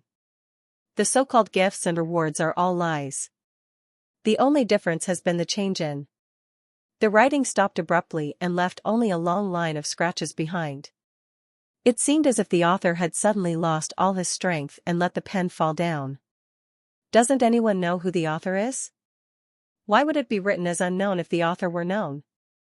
Apparently, the author died before he could finish writing the book, and the association couldn't find any records regarding him. As he recalled the previous conversation, Roland could not help but feel a chill rise from the soles of his feet. It would be unnecessary to elaborate as the book had too many parts that were filled with a strange atmosphere. It was clearly recounting the dream world, yet there was always a feeling of déjà vu. He could not wait to pull out the phone and call Garcia. In any case, there were just too many questions in his mind that he needed Garcia to answer. Just then, his elbow knocked aside the book, and a red note slipped out of it. Roland was surprised for a second, after which he bent to pick it up. He saw 2 rows of small print. When the divine meaning appears, meet at the appointed time. Rose Cafe, number 302. Chapter 969, Into the Abyss. Ring, ring. The phone got connected while he was still in a daze. Hello? Why are you calling again? The voice on the other line seemed impatient. If you have something to say, do it quickly. I'm going out soon. Roland shook his head and forced himself to concentrate. Ah, so. I've just read the book and its content is quite. It's quite horrifying, right? Garcia seemed to have guessed his reaction. This is usually how most people behave when they see it for the first time. But since it's fictional, you will forget all about it after you've slept. Fictional? Roland frowned. What do you mean? Literally. Laughter could be heard on the other end of the earpiece. The Martialist Association investigated the volcanic ruins mentioned by the author, and discovered that it was engulfed by magma 200 years ago. That's an active volcano. Although it has never had a big eruption, it hasn't been completely dormant for thousands of years either. So unless he can replay the past or live for 2 centuries, while also being able to tolerate the high temperature and thick smoke, that author has been making stuff up. Her reply really surprised him, and so he hesitated for a long time before saying, in that case, he made up all the content in the book. It could be true or false.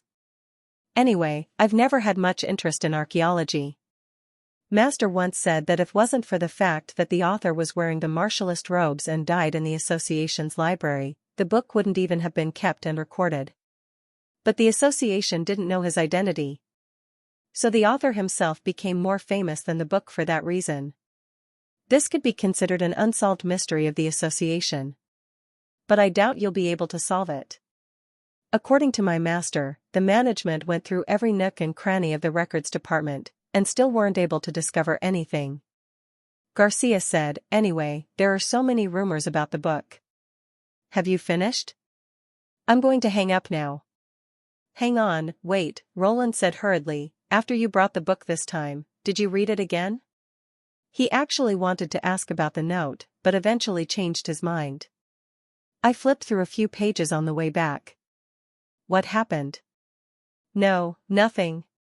I just wanted to ask. Click. The line got cut off on the other end. Apparently, this teasing question made Garcia lose her patience. He could even hear the door closing over at apartment number 0827, even though they were separated by 2 walls. Roland could not help but sigh. If he was not direct, then this sort of question that he asked would only cause annoyance and nothing else. Firstly, only half of the book Raison d'être was written, and the red note was most likely caught in the last few blank pages. There would be no guarantee that it would be noticed even if you were to read the entire book. She had also taken the shuttle when she came back from the association.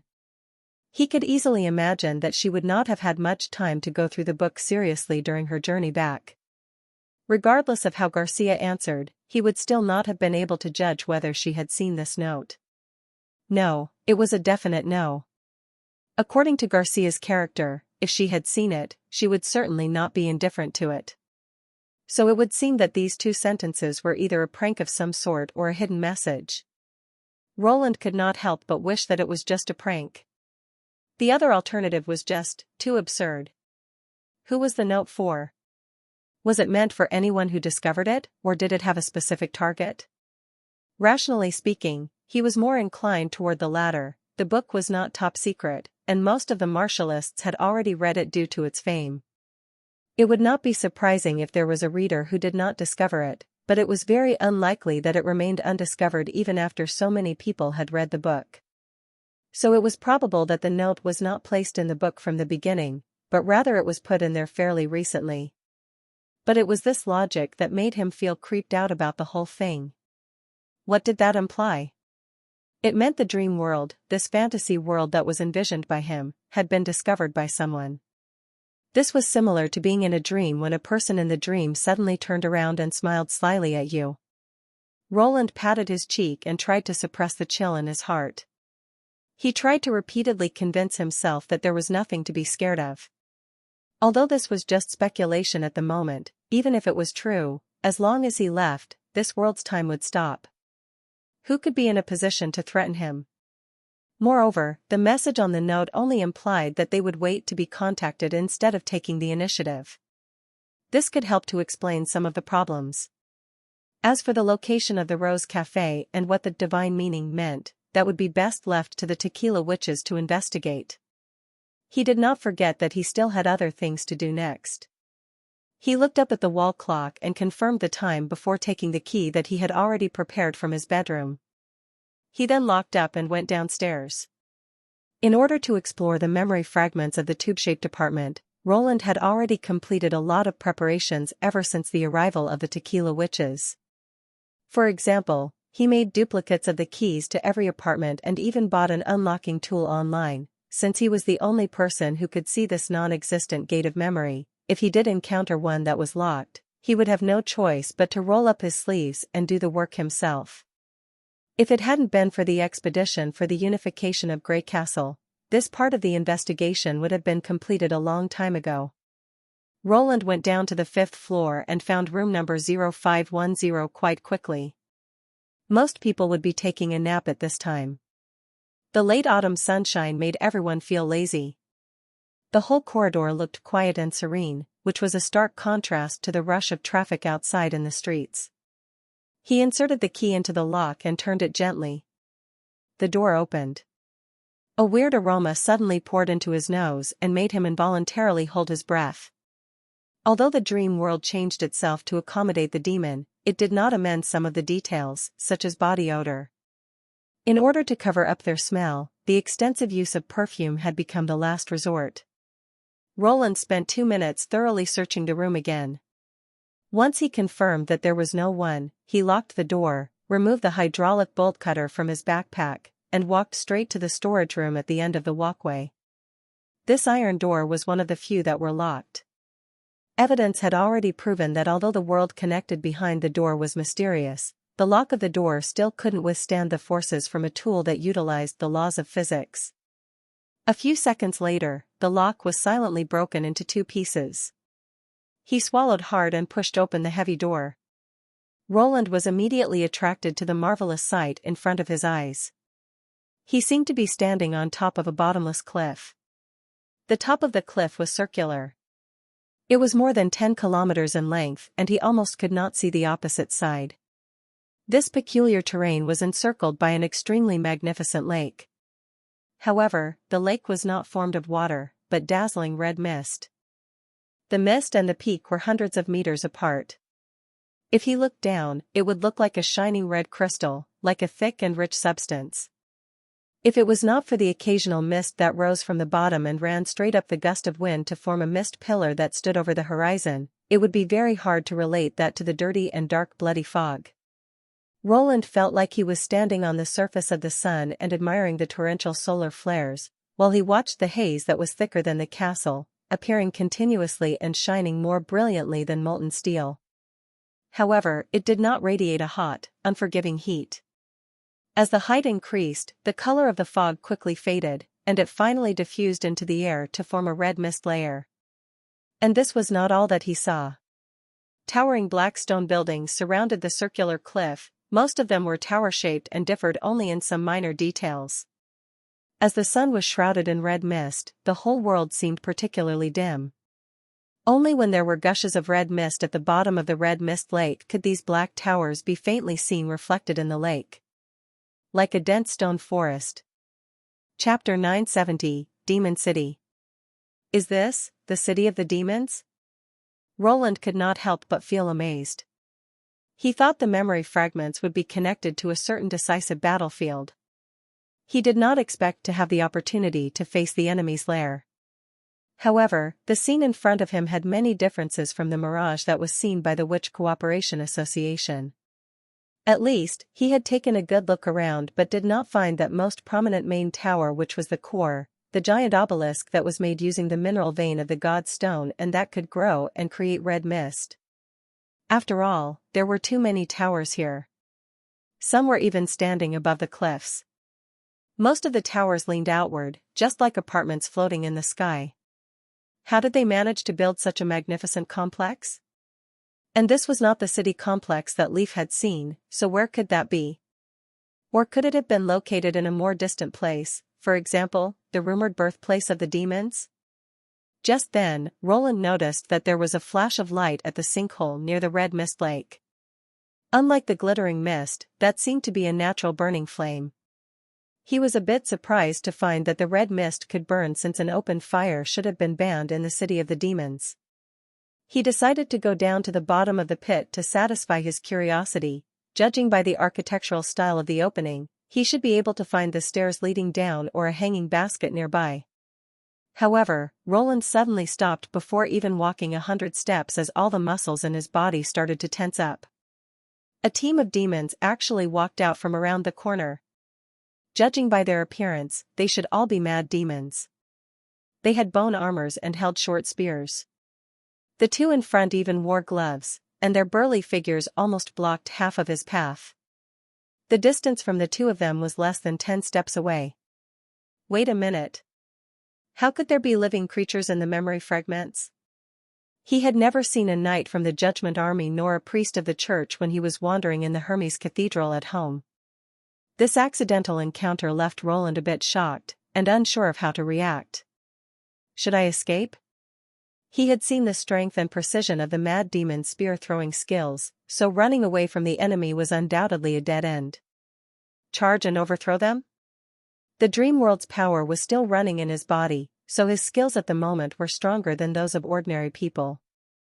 However, compared with these bloodthirsty monsters, his fighting skills still remained at the level of street fighting. He could probably deal with an opponent one-on-one, but dealing with 6 mad demons?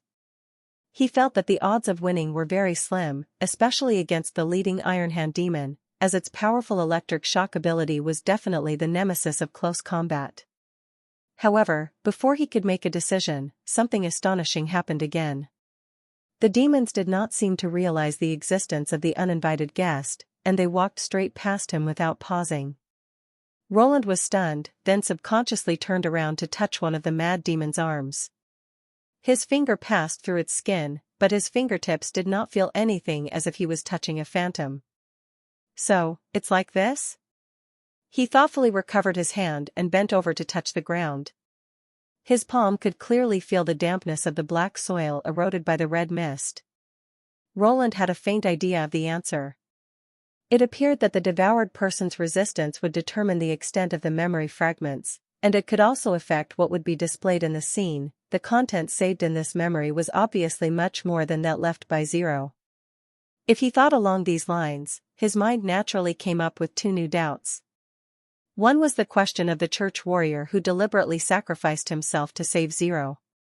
To what extent could his memory be enriched? Was it impossible to talk to the dead after entering the memory fragment? And the next was Zero's level of resistance. How much hate and unwillingness did she have after being defeated by him? It was even stronger than that of the demon. Suddenly, he had an urge to go back to the house and lift the little girl up to smack her butt. Roland took a deep breath, put away his distracting thoughts and hastened his steps back to the destination. Just as he expected, there were many ramps and stone steps leading to the pit at the edge of the circular cliff.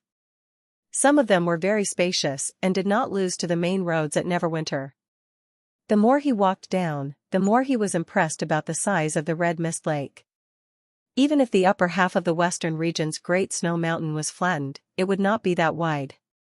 Standing on the cliff, he could not help but feel how small he was. He felt as if the whole world was far away from him, leaving only the turbulent red mist and the looming stone towers that could be seen on and off. It was hard to imagine how this sinkhole could form naturally. What was more incredible was that the demons had transformed this place to become their permanent residence. How many hundreds of years would it take to dig this deep and even leave roads for carriage access, as well as coat these roads with a hard black stone layer? If this was a measure of the demons' technical level and social organizational skills, this meant they could be regarded as an extremely difficult enemy. The humans today would not be able to win by chance. If they want to win the battle of divine will, the 4 kingdoms will have to give it their all. As he got closer to the flames, Roland noticed that there were more demons showing up on the roads. Not all of them were armed. Most of them wore skins or robes, and their appearance and sizes were more varied. It was hard to imagine they were all of the same species. As mentioned in Pasha's report, the Union had once captured some demons that had no magic power and were not combat trained. But it was still not certain whether they were a part of the demons or a slave tribe enslaved by the demons. However, Roland did not find any superior demons of a supervisory level around him. Their actions seemed completely spontaneous, which meant that the answer should be the former. This division seemed to be more thorough than the division between witches and normal humans. They were not only differentiated by ability, but even their form had a complete change. It was still not clear whether they were born from the same origin, or were born with different methods or parents, without a possibility of changing between the forms. Do the demons have masculine and feminine forms? Or, was their reproduction completely different from that of mankind and therefore could not be generalized? Armed with these thoughts, Roland finally arrived at the bottom of the sinkhole. He discovered that the source of the fire came from a bonfire. He could see a stone bridge hanging on the side of the cliff that was connected to a circular island. Although it was an island, there was no support below, and it seemed like it was supported directly by the slender stone bridge. It looked so unstable that you would worry that it might fall at any time. The bonfire was set up around the island. When the mist soared, the top of the flame would burn brightly, as if it were echoing the roar of the mist lake. Sometimes the flame would rise up to 10 meters in height, and that was why Roland noticed the blinking below. It seemed that although the red mist could burn, it was not something that would burn instantly. In the vicinity, there were at least tens of thousands of demons. They densely occupied all the ramps on the rock walls, platforms, and caves.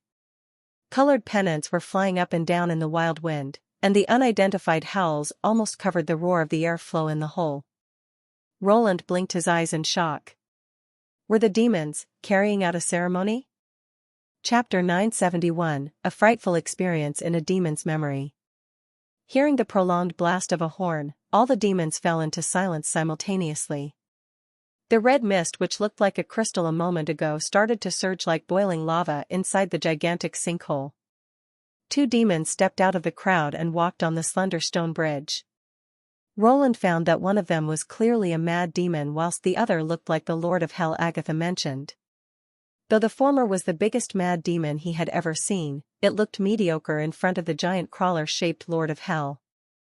Neither of them wore armor, however, the relationship between them was obviously confrontational. They were pushing each other all the way to the island. Seeing this situation, the demons around the island did not show even the slightest surprise. Instead, they all seemed very excited. What are they doing? Is it a duel? Roland guessed that it was a kind of ceremonial battle which most barbarian races enjoyed. It was a duel to the death and a show of strength. The one who survived in the end would be venerated as a hero. He despised such duels. It was not because of racial prejudice, he just thought that it had no meaning except providing the audience with an exciting fighting show. Besides, it may cause the race more harm than benefit. People on Earth also enjoyed these kinds of shows long ago. The only difference was that they usually watched some slave fighting a wild animal. Thus, no matter which party died, they would not feel sad. As the only human being here, Roland did not care about the demons in the duel at all. Instead, he decided to take a closer look at this fierce battle.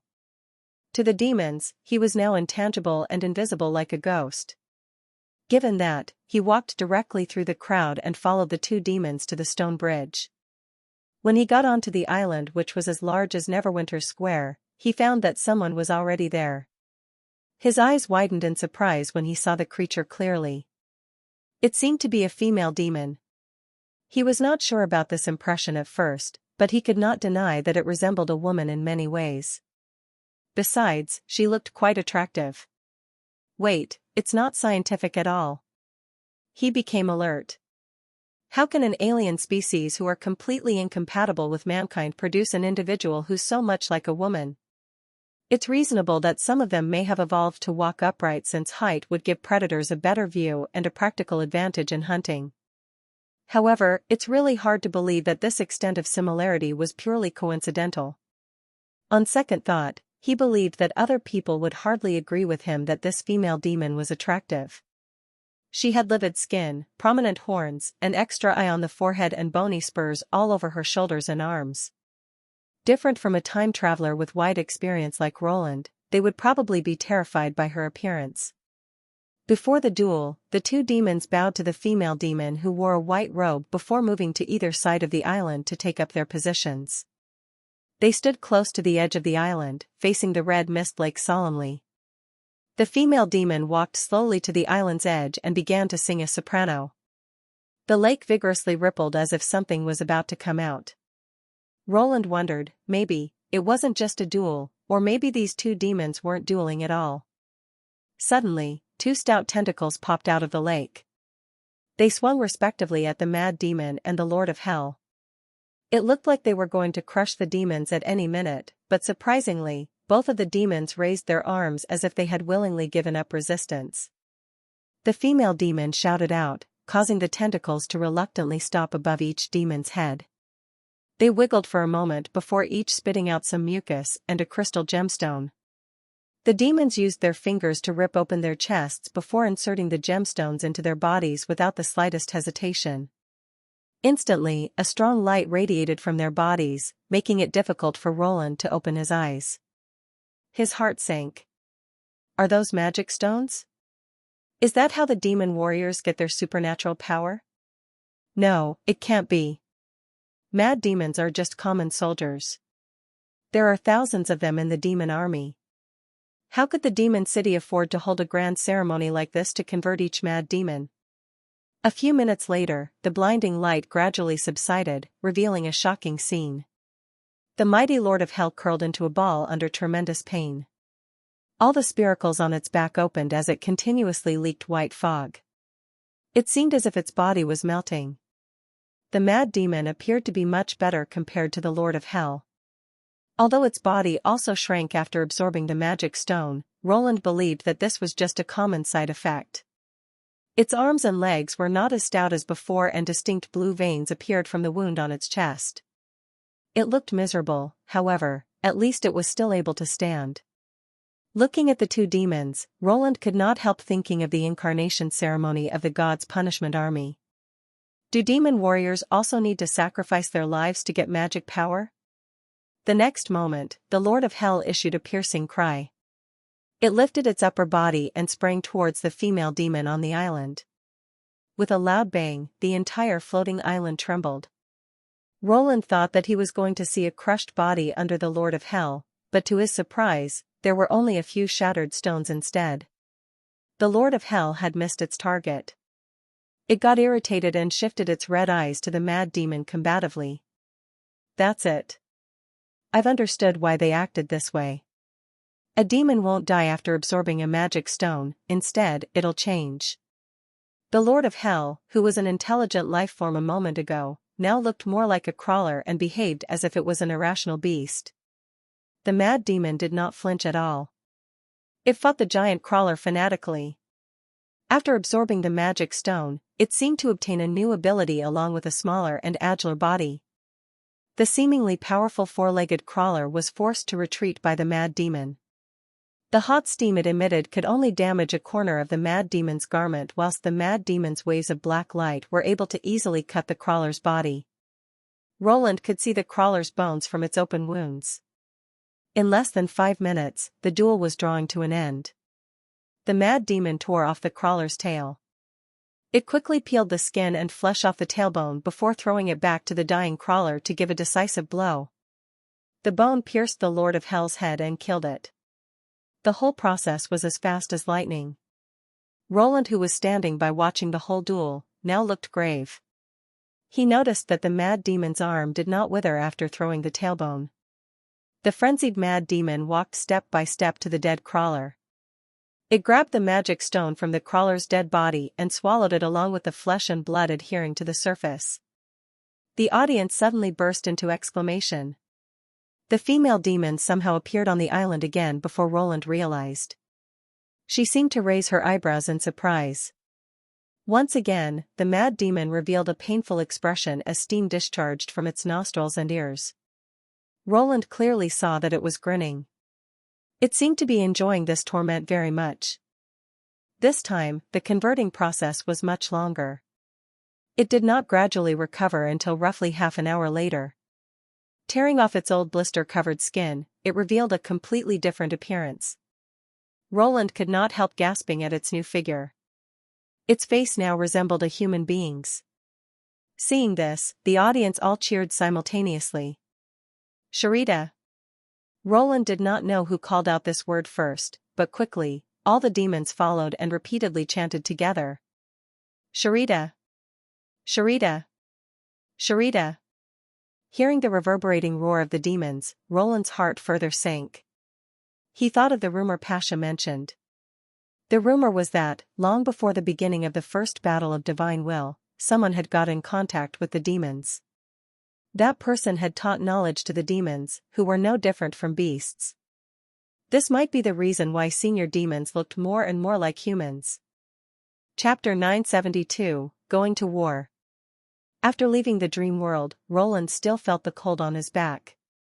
Nightingale was bending over the desk while chewing snacks. Seeing him wake up, she instantly dashed to the couch and asked, "Are you all right? Is there anything wrong in that world?" He felt relieved seeing the concerned look on a familiar face. It reminded him that he had already left the dreadful alien world. He exhaled and forced a smile before replying, "No. I just had some new discoveries." She looked at him incredulously. "Really? You look pale." She touched his forehead before adding, "Look, you're even sweating." Hearing that, Roland realized that the coldness on his back was due to his sweaty shirt. "You know I didn't lie. It was just a dream after all."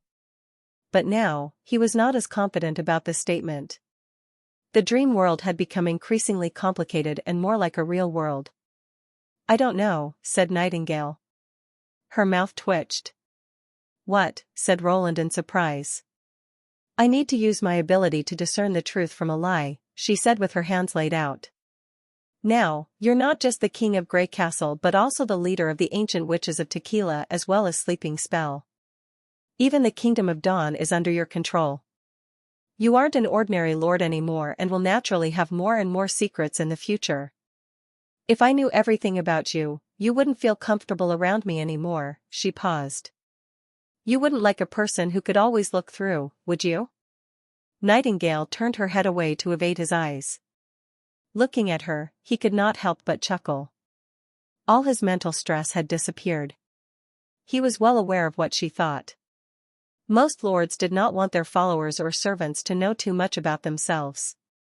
They usually liked to adopt an ambiguous attitude and enjoyed being a little unpredictable. If a person knew the lord they served too well, they would often not meet a nice end. Though Nightingale was aware that Roland was not such a cruel lord, she was still afraid that he would alienate himself from her when his power increased. "What's so funny?" she asked whilst feeling aggrieved. After having several bites of her dried fish, she added, "I was really worried about you getting into trouble in that world." Ahem. Roland stopped laughing and with a straight face said, "Indeed, nobody wants other people to peer into their mind, not to mention a powerful ruler." He paused deliberately before continuing. "But you aren't included in these other people." Roland did not want to become a real feudal king.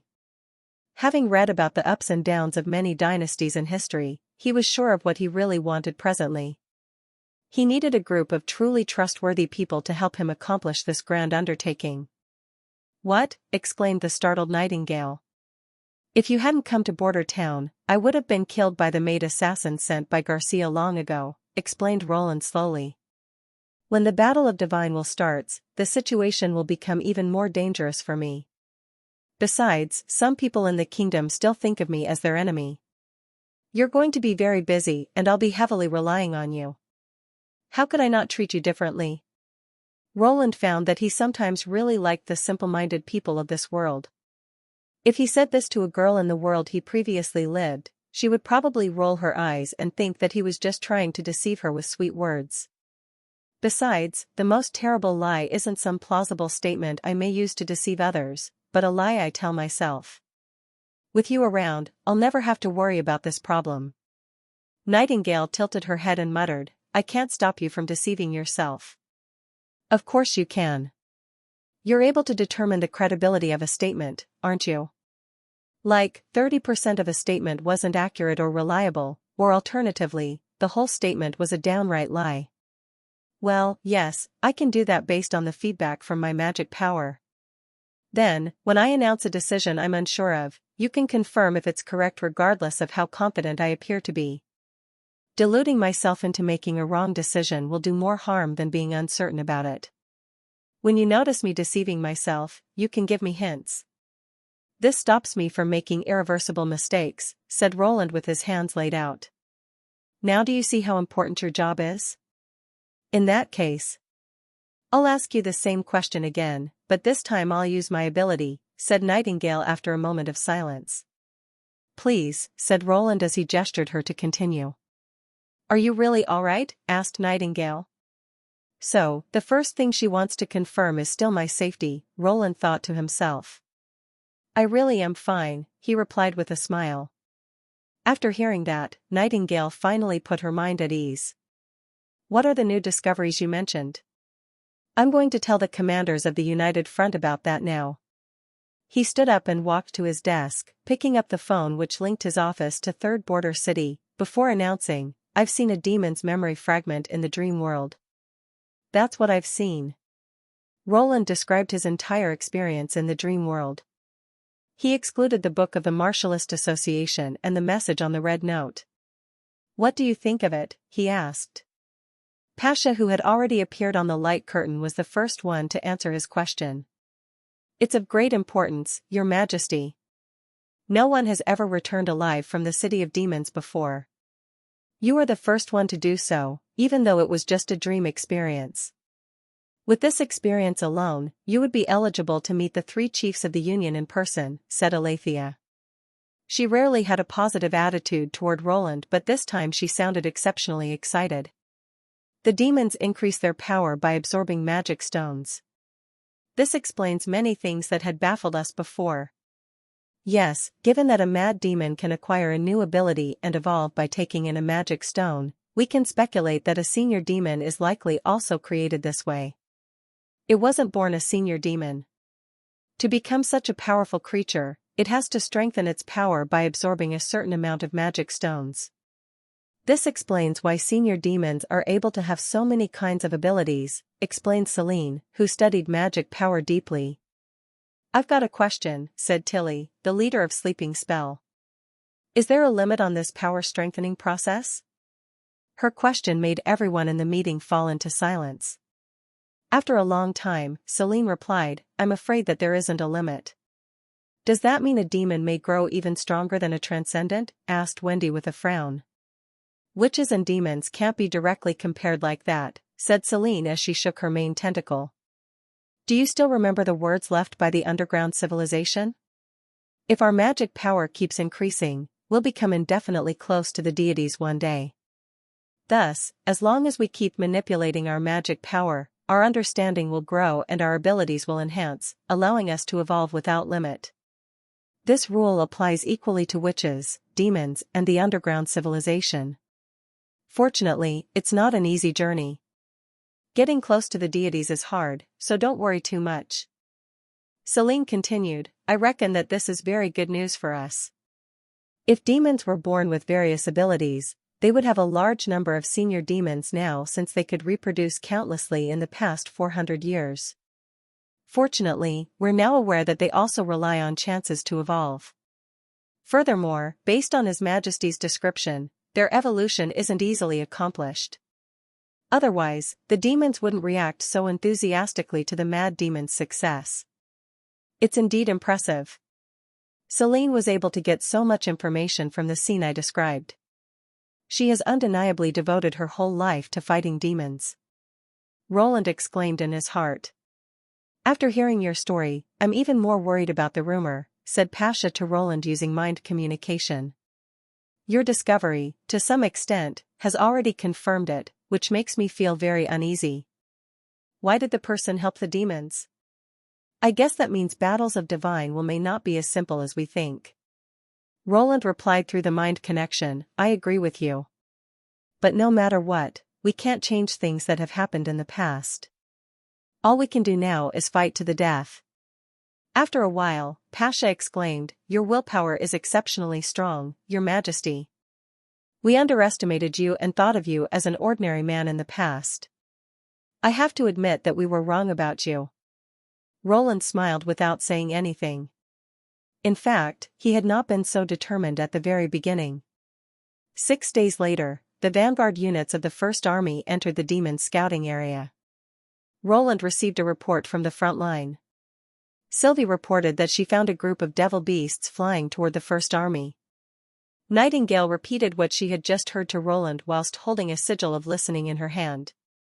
Roland decided to eliminate them as a prelude to the Battle of Divine Will.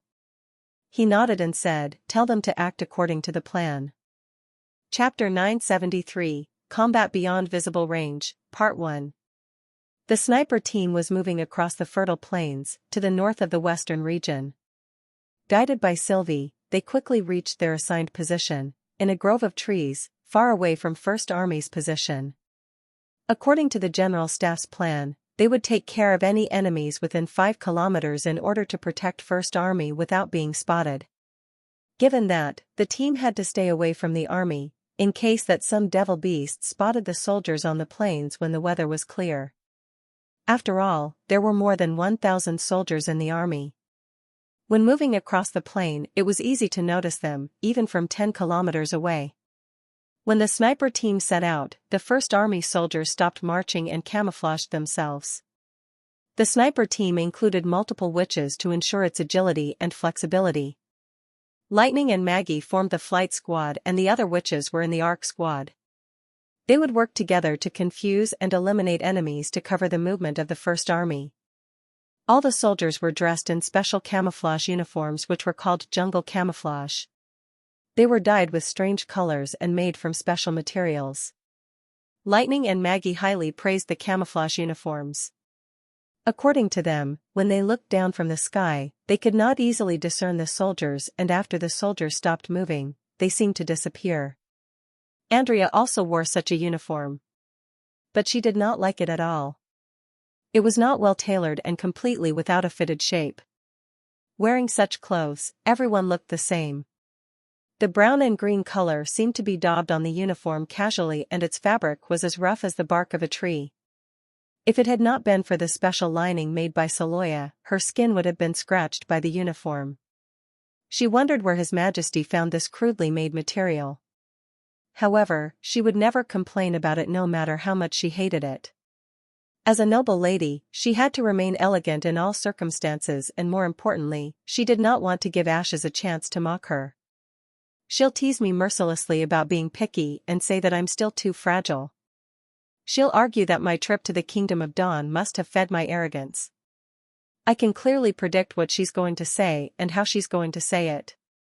I was the one who made a vital contribution to our success in subduing the Kingdom of Dawn. While I was fighting, she was just lounging around Lady Tilly doing nothing. Sylvie's voice interrupted Andrea's thought. The demons are only 35 kilometers away from us. We must get ready. Let's rise to the ground. Roger, going up now. The barrier will be lifted in 5 seconds. Please watch out for the impact, Margie replied. Oh, yeah. That's the tone I like. Lightning shook her fists excitedly and said. You sound so professional. What a fast learner you are. Did I? Thank you. Margie touched her head bashfully. She might have never heard such a praise back in the church. Andrea could not help holding her head and thought, how come such a cool, crisp tone sounds professional? And where's the impact? When the arc disappeared, we just shook a little before standing firmly on the ground because of our inertia. This kind of impact can't even compete with the effect caused by Ash's roars. Now it's time for the flight squad to get ready. Lightning gave everyone a thumbs up, put on her goggles, and then leaped up. The runway has been cleared. The green light is on. Lightning, taking off. Maggie, taking off. With these words, Maggie transformed into a goshawk and followed Lightning. They soon disappeared into the clouds. What's a runway? Some road specially built for running? Amy looked around, feeling puzzled. Where's the green light? They probably learned these terms during their new training. Phyllis, who came to protect the Ark squad, tilted her head and said. I've heard His Majesty say them in the castle. They may be some technical words or expressions for flight training. However, besides the girls, I also saw Wendy and Anna during the training. It's a little strange. What? Does that mean witches without flying ability could also learn to fly? I don't know. If I can learn it, what should I say to announce that I'm going to fly up? Amy touched her chin and said. How about Amy, healing magic? I like the term you created. Sharon's eyes shone with excitement. Come on, make up a term for me. Hey, be quiet. Don't disturb Miss Sylvie. She's tracking the enemies. Phyllis said smilingly. Got it. Watching the girls, Andrea could not help sighing. According to the plan, in the following week, they would get farther and farther away from the main force of the First Army. As an isolated team, they would advance toward the northwest to mislead the demons. As they penetrated deeper into the demons' territory, they could only rely on their own strength to evade or defeat their enemies. It was going to a hard journey for the sniper team. Andrea could hardly understand why the girls seemed so happy and relaxed. Suddenly, someone patted her shoulder. She turned around and saw Iffy, who showed her an "I understand you" look. She felt comforted by this. We've no choice, because combat beyond normal visual range consumes a huge amount of magic power. We have to bring many assistant witches, such as Amy and Sharon, to provide us with magic power. This is the only way we can shoot continuously. At this moment, she was really impressed by Countess Spear, who remained silent this whole time and looked more peaceful than her. She admired the way this great, noble lady dealt with the situation. Let's get started. Andrea took a deep breath and said. The demons will enter our range any minute. Wait a second, Spear suddenly whispered. I'm old and feel a little sick after traveling by the Ark. Andrea was speechless. Fortunately, she did not have to exert much efforts to set up the anti-Devilbeast sniper rifle. Roland had minimized the installation steps by dividing the weapon into two parts, the gun and the tripod. Ashes and Phyllis had carried them the entire journey. Andrea quickly got the rifle set up.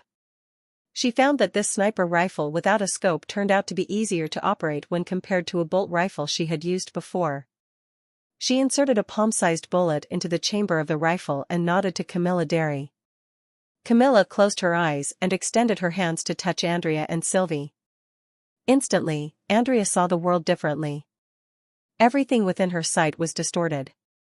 She felt as if her soul was pulled out of her body, or another soul squeezed into hers. This weird change always made her feel a little dizzy, but after repeated training, she was able to get used to it and managed to quickly focus on targets that were far away. Sylvie immediately sensed what she wanted. The next moment, Andrea could see the world through Sylvie's eyes. The trees and grassland were instantly replaced by a sea of white clouds. And she saw 3 black dots flying in the sky. Chapter 974, Combat Beyond Visible Range, Part 2. How far away is the target? 12 kilometers. What about the other directions? Clear. Sylvie was able to answer Andrea's questions in an instant, which made Andrea feel like talking to herself, since the mind resonance greatly improved their communication efficiency. Although Andrea felt weird in the beginning, she really enjoyed this experience now. After her mind was connected to Sylvie's, she felt as if everything in the world suddenly sprang to life. This connection not only enabled her to see far across the world, but also enhanced all her senses. It was a wonderful feeling. She could not help wondering how she would feel if she was in a mind-resonant state with Princess Tilly. This is Flight Squad. Lightning speaking. Arc Squad, can you see me? Lightning's voice came through a sigil of listening. Andrea stopped wondering and concentrated on the task again. She searched in the sky and said, I see you. Is it all right for us to stay at this height? Yes. You'd better hide behind some clouds. Got it. Coo. When Andrea missed a target or did not have enough power to shoot a demon, Lightning and Maggie, who hid above the enemy, would swoop down to take care of it.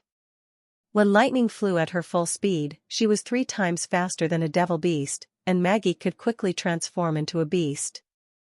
Under such circumstances, it would be impossible for the enemy to defend against an overhead attack. But Lightning and Maggie were only able to launch one attack like that. If there was more than one demon, they would have to retreat. Personally, Andrea did not want to give the little girls any chance to fight. She had absolute confidence in her own ability. She boasted of being an unerring marksman. Even ashes could not match her in this respect. She wanted to show these little girls what a real professional was like.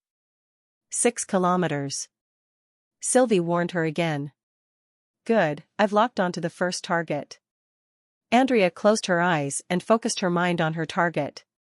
In theory, she could shoot down any target she saw within the weapon's range, which was longer than 5 kilometers, but the amount of magic power required made it impossible for her to do so. Once she exhausted all her magic power, she would pass out. After repeated testing, she found that 5 kilometers was the ideal distance. As she was tracking her target, a rush of magic power flowed out of her body and wrapped her tightly. She quickly saw a targeting line stretch to the devil beast, who was completely unaware of the impending attack. This slender, silver line was so distorted that it looked nothing like a bullet's trajectory. The first stretch looked like an arched bridge stretching far across the empty sky, and then it became a wavy line. She had never seen any targeting line like this before she got this new rifle. It was a connected sequence of irregular line segments.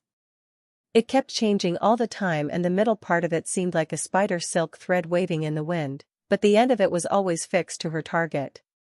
She had asked His Majesty about this mysterious targeting line, and his answer was totally beyond her expectation. According to him, her ability was not about aiming. No matter how carefully a sniper aimed his weapon at a target, he could never predict whether he could hit it when he fired. Once a bullet was shot, its speed would decrease as it flew and the external environment's influence on it would increase. A strong crosswind was enough to make the bullet hit far away from its target. Even with the aid of the best scope, a sniper could never guarantee that he would be able to make each shot hit the target. And when the target was 5 kilometers away, a normal sniper would have great difficulty hitting it. So, what's my ability? She had asked Roland at that time. Back then, she thought he seemed to have been bluffing and waiting for her to ask such a question, but she didn't mind it. Actually, you're good at a coin toss. Many factors determine where a bullet will land, but surprisingly, you can always hit your target. Why? Think about this. If you toss a coin into the air, you somehow know which side it will land on. That's why you can always be sure that a bullet you shoot out will hit your target. Are you sure? How come I never get what I want when I'm playing cards? Well, they aren't the same thing.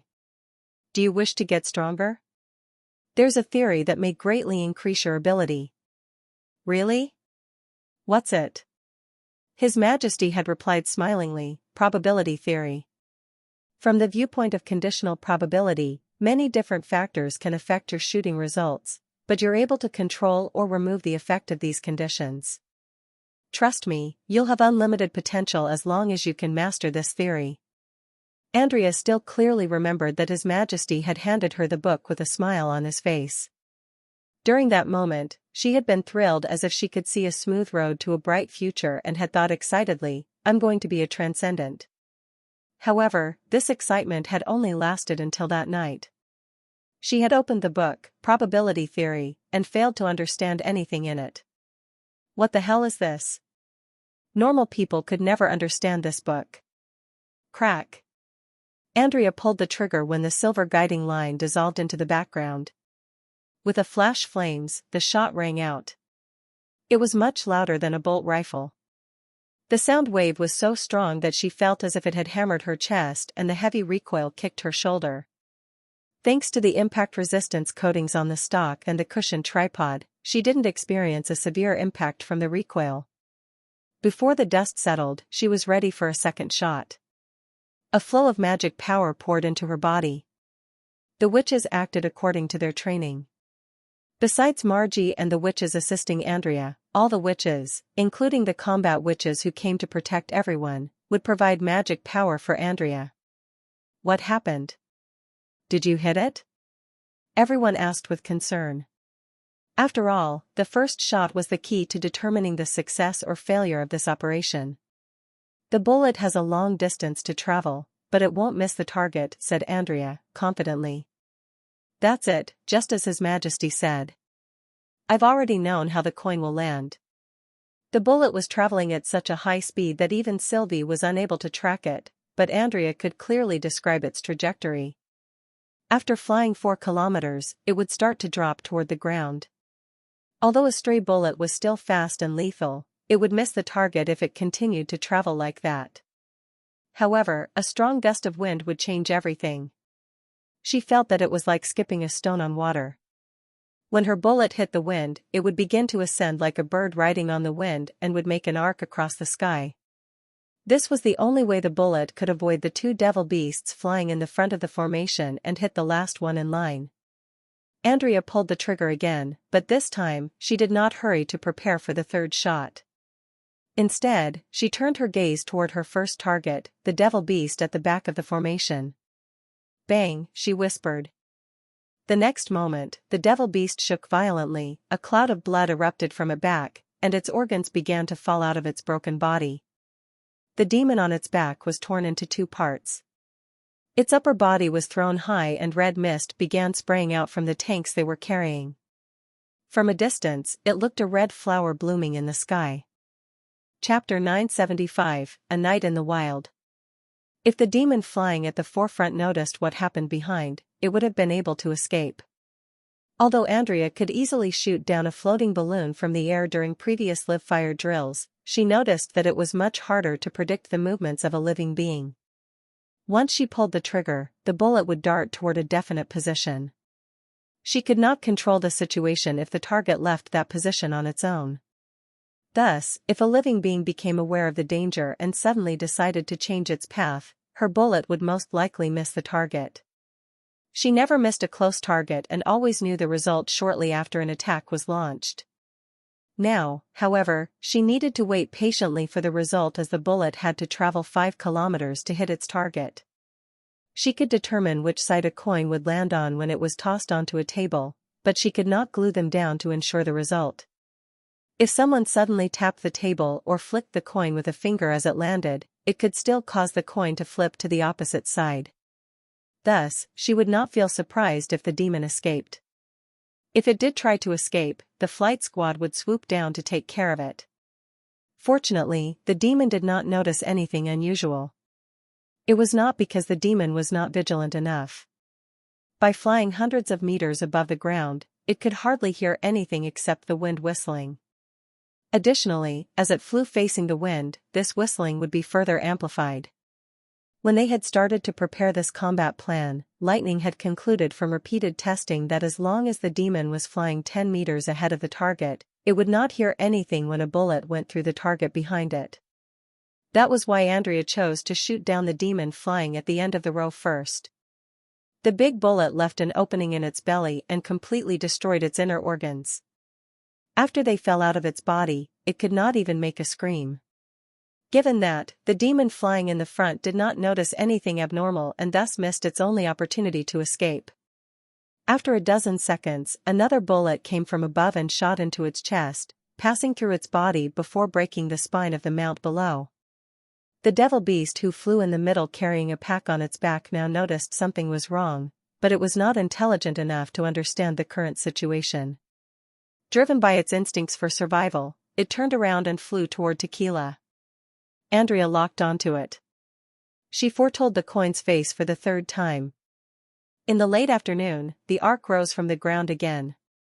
According to the map drawn by the exploration group, the sniper team had safely arrived at their resting place below a cave which had naturally collapsed. "There are dried bird beak mushrooms?" asked Amy with great surprise. "I stored them here," said Maggie as she dug out several glass bottles under a stone. "We even have barbecue seasonings here." "Do you prepare these things at all your bases?" asked Amy. "Of course," Lightning replied proudly. "This place is poorly equipped compared to the other bases.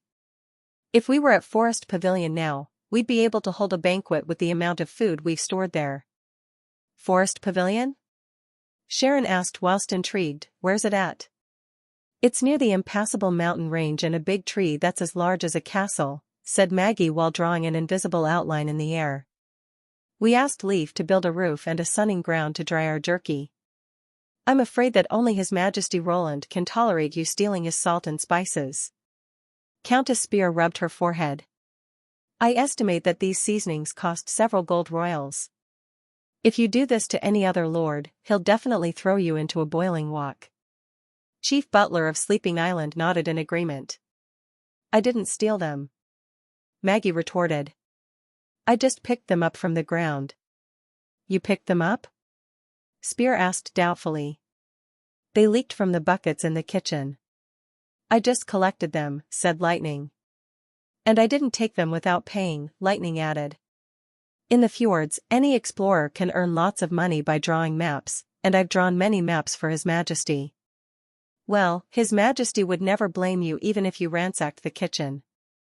Sylvie interrupted in a weak voice. Collecting some spices from the kitchen is nothing. I've seen Nightingale sneak into the kitchen 6 times a week to take all the dried fish. She has even broken into His Majesty's study to steal. Everybody looked grave now. To steal what? Sylvie realized that she had spilled the beans. No, nothing. I'm just starving. Let's get ready to cook. After that, Andrea said something to quickly dispel everybody's curiosity. By the way, do you really want to pry into Nightingale's private life? All the witches immediately gave up the thought and began to find something to occupy themselves. Sharon went to make a fire with her electric sparks. Amy swiftly chopped mushrooms. Phyllis and Ashes caught a boar for dinner. Spear Passy remained as she still felt sick. After a while, the tantalizing smell of food spread throughout the cave. Unlike a banquet in the castle, there were not many dishes in this dinner, but their food tonight was delicious enough for a meal in the wilderness. Most of the time, when in the wild, they could only eat pancakes and jerky. Ashes fried the boar's belly and sprinkled the grease from the pork onto the frizzled mushroom and meat. Seeing that, everyone's mouth kept watering. In the end, they ate up the whole boar. After their stomachs were full, the wives quickly fell asleep, except for the extraordinary and the god's punishment witch. They were more energetic than the others and would keep watch during the night.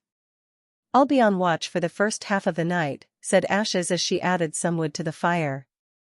Her Highness Tilly told me that you are more vulnerable to the effects of lack of sleep, although your sleep time is shorter than ours. That's true. Sleep deprivation will make it hard for us to control our bodies, Phyllis admitted. But it's still early, I'll go to sleep later. Ashes nodded and stopped talking. She was not talkative. Even in front of Tilly, she was mostly just a good listener. Now, all was quiet except for the sputtering fire and the breathing noises of the witches. They're so close, whispered Phyllis whilst looking at the sleeping girls beside her. I've never seen such a tight-knit team like them, even in the tequila age. Ashes looked to the side and saw Lightning lay sprawling on an animal skin and Maggie lay huddled up on her belly. The little girl's white hair tumbled down and covered both of them like a quilt, which looked very warm. She could not help but smile. She wasn't like that in the beginning. Before we took her in, she had lived alone as a pigeon for several years. Back then, she almost lost the ability to speak, not to mention being close to someone. At that time, she would be alarmed by even the littlest rattling. I don't know how long such intimacy between them will last. Phyllis dropped her eyelids. I hope this time the Battle of Divine will be different. Why do you say that? Asked Ashes with her eyebrows raised. She did not want to make this conversation sound like an interrogation, but she just could not suppress the question. Faced with a common enemy, we'll all stick together, won't we? Yes, we will, said Phyllis with a sigh. But the war is also going to change the witches.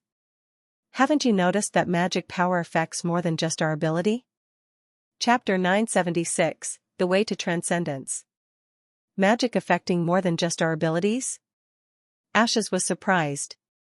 Yes, magic affects many aspects. For instance, it allows our body to be more flexible. We can also heal wounds many times faster than a common person and in general live healthier, Phyllis said slowly. Our temperament is also changed.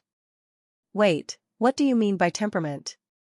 As we witches use magic, our desires are amplified in the moment.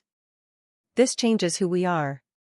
For example, that feeling of vengeance as you see your friend cut down. An experience like this can scar witches and they would become indifferent, or even ruthless, Phyllis said, her eyes fixed on the flickering flames. For a warrior, this type of mental state is indeed advantageous, but it also turns her into. Into what? Ashes felt uneasy. A monster. Ashes stepped back and almost tripped. Ashes recalled her past. There's nothing else she would have done, she killed countless church members. Ashes remembered how she hacked person after person, her mind became stained with blood, transforming her into an uncontrollable killer. She felt like she had infinite power in this bloodlust state. However, looking back, she was just an empty husk, devoid of feeling any real emotion. It's only after she met Princess Tilly that she regained her humanity. Of course, that's not the case for all witches. It's only a trend. When faced with war, all people could care about is surviving. The long and hopeless period of resistance could even drive the common people mad. We're kind of fortunate that we can at least use our desperation to turn into fearless berserkers, Phyllis paused. Even if you find it hard to understand the events that happened during the Union, our methods make sense. Without firm determination, the three chiefs couldn't be transcendents. I see, the campfire swayed a little as Ashes poked it. If the battle of divine will lasts forever, what will happen to the witches? No one knows. Maybe they'll even look different, Phyllis said lightly. After all, the witches' beauty was judged by their facial features. If they become inhuman, they may look strange, like the way the demons look. The flames flickered again. For a moment, silence loomed over the cave. After several moments pass, the god Punishment Witch said, "Do you have a reason why you fight the demons?" Phyllis gave her own answer first after thinking that Ashes is hesitating. Our reason is simple. We want to defeat the demons, win the war, and regain the glory of tequila. Only with this faith in our heart could we last out until this day. You want to rebuild tequila? Of course, this place means much more than just a holy city to us. We're willing to devote our lives if that is what it takes to rebuild. However, if King Roland manages to vanquish the demons, then the path he has chosen proves he's more capable than the three chiefs. If the cooperation between the witches and the common people can give a promising future, we certainly have no objection. Ashes kept quiet for a moment before she replied, I just want to protect a certain person dear to me. Help her in any way I can. If she wants to throw demons out of the land of dawn, I will do that for her. I see, Phyllis said and then shook her head. Please forgive me, but that's not a good faith to hold when fighting enemies. Why is that? Because it's too broad, too unspecific. Phyllis extended her hands. You'll get lost, especially at the crucial moment of life and death. It's hard to define what a person wants. Most importantly, do you really know what she wants? Of course, Ashes stopped halfway. Does Tilly want me to be fighting demons on the front line? The answer was clearly a straight no, since this was her own decision. If it was the previous mission to locate targets for the phantom instrument, she might have the reason to take it on Tilly's behalf, but this time she still accepted Roland's invitation and joined the sniper team, even though Tilly did not participate in the war. There was no doubt that she did it partly to grow Sleeping Spell's reputation, since as the importance of the sleeping spell in Neverwinter grew, Tilly's role at court would be more vital. But was this the only reason? Ashes could not help looking at the witches who were asleep. The tiredness was still in their faces, but they looked so quiet and peaceful. Ash's eyes moved from Sylvie, Maggie, to the other witches of the sleeping island and eventually to the rest of her companions. Suddenly, Ashes asked, Why are you telling me this? In any case, she was only an acquaintance to Phyllis. They had occasionally exchanged their experience of swordplay and fighting skill and were far from close friends. However, Phyllis shared with her a topic on temperament and the tequila survivor's ambitions. It all seemed very strange to Ashes. She thought that Phyllis was not the type of person to talk about these things with every person she met. "Because you're an extraordinary," Phyllis said in a grim tone. "You're the flowers of the witches with unimaginable potential." In the era of the Union, every combat-type extraordinary was trained with the utmost care. As long as they could push the limits of their potential and become a transcendent, they would be capable of killing a senior demon all by themselves. These types of witches would gain the most popularity and they would be elected as the new leader of the Union. With that, Phyllis arose and saluted Ashes. "Perhaps I have no right to teach an extraordinary how to improve, but having the right mindset is essential to becoming a leader. As far as I know, all the transcendents in the Union were born in battle, and those extraordinaries who couldn't successfully become transcendents were all eventually killed by the demons." She paused. "I hope you won't meet that fate, Extraordinary Ashes." The god punishment which even addressed Ashes by an honorific title in the last sentence. "You don't need to," Ashes frowned. "Just take it as an old fool who hasn't seen a transcendent for over 400 years. Phyllis laughed.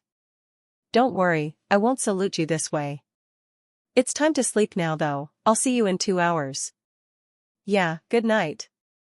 When the cave returned to silence, Ashes looked up, staring at the sky through the crack of the cave ceiling for a long time. After Roland hung up the phone called from the front line, he marked out a new route on the map. It was the 22nd day since Operation Summit started and so far, the plan was going smoothly. More devil beasts were spotted patrolling the forest, diverting the First Army further and further off the main route. It seemed that the demons attached more importance to the Tequila ruins and so left a massive blind spot south of their outpost. Of course, the demons kept patrol teams nearby and generally speaking, no enemies could remain unspotted before they approached and launched an attack. However, the First Army didn't need to close the distance. The artillery battalion had a complete firing table and was equipped with refined long-song cannons that enabled them to launch precise and fatal attack 10 kilometers away. Chapter 977, Gliding Wings.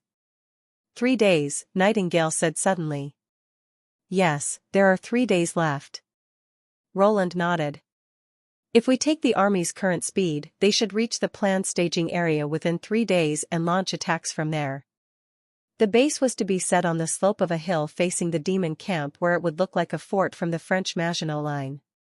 It offered the army a broad field of view and was in general a very good place to build fortifications.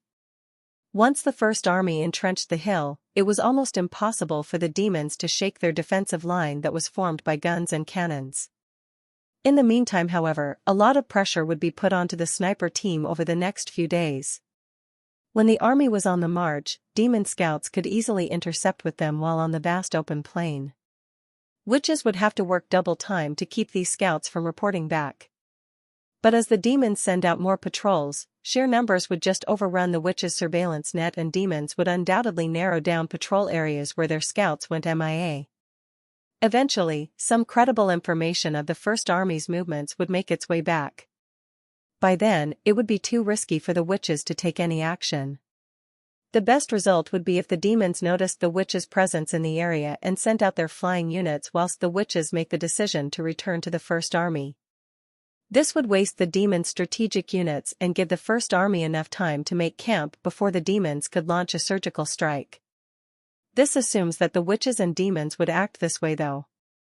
A small misjudgment of the situation could trigger some unforeseen consequence, however. "You should give them credit," Nightingale said, seeming to read Roland's expression. "The Tequila witches are probably good at assessing the risk, and they have the magic arc to use to escape. Even they run across a large scouting group, the witches will be a hard nut for those demons to crack." "You're right." Roland held his cheek. To be honest, the cause of all these troubles could be traced back to Neverwinter's weakness. The slow speed of marching on foot had been an obvious drawback for the First Army. That was why the team had to run the risk of battle. If the army had wheeled vehicles, then the team would only need to hold off the demons for a day. And even if the enemy saw his army marching on them, they would not have time to hold the army back. After thinking about how the problems eventually went back to Neverwinter's development, he might as well just focus on that. By the way, have Wendy grasped the principles of flight? Almost. Nightingale laughed as she threw a piece of dried fish into her mouth. She even talked in her dream last night, something like the runway cleared and all lights green dot. That's good. Roland glanced out of the window. The weather seems pretty good today. Maybe our flight trials can be put on schedule earlier than usual. Oh? Are you going to put that thing to the test? Nightingale's eyes brightened. What, are you interested? How can I not be, she said excitedly. One can fly in the sky even without wings. A thing that can help you fly more freely than the hot air balloon and can be controlled by anyone. That sounds just as incredible as the miracles. If you succeed, do you know how your subjects will look on you? Their reverence for you will be higher than God. Nightingale's eyes shined with every word coming out her lips. She was full of joy as if she relived the ecstasy of chaos drinks once again while being admired by her followers. Roland could not help laughing. We're still working on it. There's still a long way to go before we achieve the goal you said. The steam engine didn't have enough horsepower to drive an aircraft off the ground. Roland knew he needed to reinvent the combustion engine soon. But it'll come true, won't it? Nightingale smiled back at him as she walked up to the door with her hands on her back. Yes, Roland answered decisively. It will. 1 kilometer east to Shallow Beach. Despite its name, the beach was completely submerged, leaving a long line of cliffs erecting above the water surface. The line had stretched to the southeast and eventually formed the borderline of the south of Grey Castle. For the inland people who lived in the western region, the borderline was no more than a part of hills where they could see the endless whirlpool sea as they crested the gentle slope. For the traders on sailing boats, the borderline was like an impassable barrier. Because of the cliff that was at least 15 meters high above the water, it was impossible for their boats to dock, let alone unload the goods. That was why the western region, where 1/3 of its border connected the sea, had no seaport before they opened up a passage towards the shallow beach. In other words, apart from the damage resulting from the months of demons, the lack of seaports was the main reason why the west region was less developed than eastern and southern counterparts. However, now this unusual terrain could serve as a perfect place for flight test. As Roland and his companions arrived, the garrison had sealed off the area 1 kilometer around. At the end of the concrete runway, the soldiers were pushing 3 identical prototypes of the glider onto a platform. Oh. That's your new machine? Thunder said, touching his chin. It indeed looks like a seabird. But compared with the powerful steam engine, it seems a little fragile. As the most reliable overseas allies, both Thunder, the distinguished explorer in fjords, and the businesswoman Margaret were invited. Thunder's comment did not surprise Roland, who instead smiled mysteriously and turned to ask Margaret, "What do you think?" "Your Majesty," she said, "to be honest, it looks so different from your previous inventions that I would have thought it must be the something that the Society of Wondrous Crafts used to fool us in your name." "The Society of Wondrous Crafts?" Roland asked curiously. "What organization is that?" "A society set up by a group of half-craftsmen, half-explorer lunatics," Margaret explained. "They refused to live a plain life as craftsmen and were also afraid of sailing in the unpredictable sea, so the lot focused on an assortment of odd inventions. 2 years ago, one of them made a similar thing, a pair of wooden wings that was said to be able to help people fly." "Wooden wings?" "It looked a little like yours except that it was much smaller and about the same size as a man." "Did he succeed?" Wendy could not help asking. "No," Margaret shook her head. "He wore the wings and jumped from a high tower. As soon as the wings flipped over and he started to drop like a stone until he hit on the ground and died immediately." Wendy swallowed hard, almost regretting to say that. Before that trial, the man had claimed several times that he successfully flew on a number of occasions. This garnered attention from our chamber but as a result only made him look like a fool and also worsened the society's reputation as if it wasn't bad enough. As Roland listened to the story, he could not help sighing. The man, who had made the wings of wood, thought that since the lifting was the key to keep a thing flying in the air, only a frame of hard materials that could withstand the force of lift needed. This was naive, but it was still one of the first prototypes of the fixed wing and went beyond simply imitating birds. Actually, the man should be viewed as a pioneer in exploring the skies. Definitely wiser than those who invented things like man-made feather wings, flying umbrellas, flying cloaks, and so forth. Roland believed his previous successes were not completely without failure. He probably tested from a low height where there were less variables to consider. For this sort of test, you would have to account for strong contact force against the wind as your rate of descent becomes larger. You could predict on a graph when the man could not overcome the force to maintain stability and crash.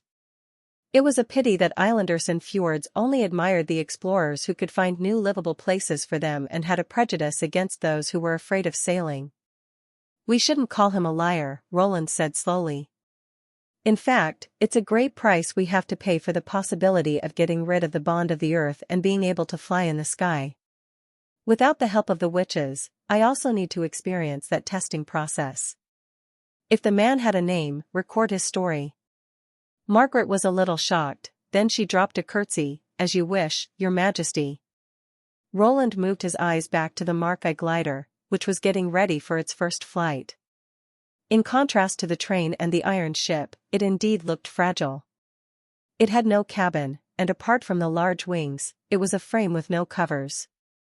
The seats were set between the wings to make it easy for the flyers to escape. The whole structure looked simpler than a model at first glance. Unlike the machines Roland had made before, the aircraft was actually just a collection of things he heard from his acquaintance. All he knew was the principle of flight, which was far from enough to make a real aircraft. The first thing on order was to write a flight manual.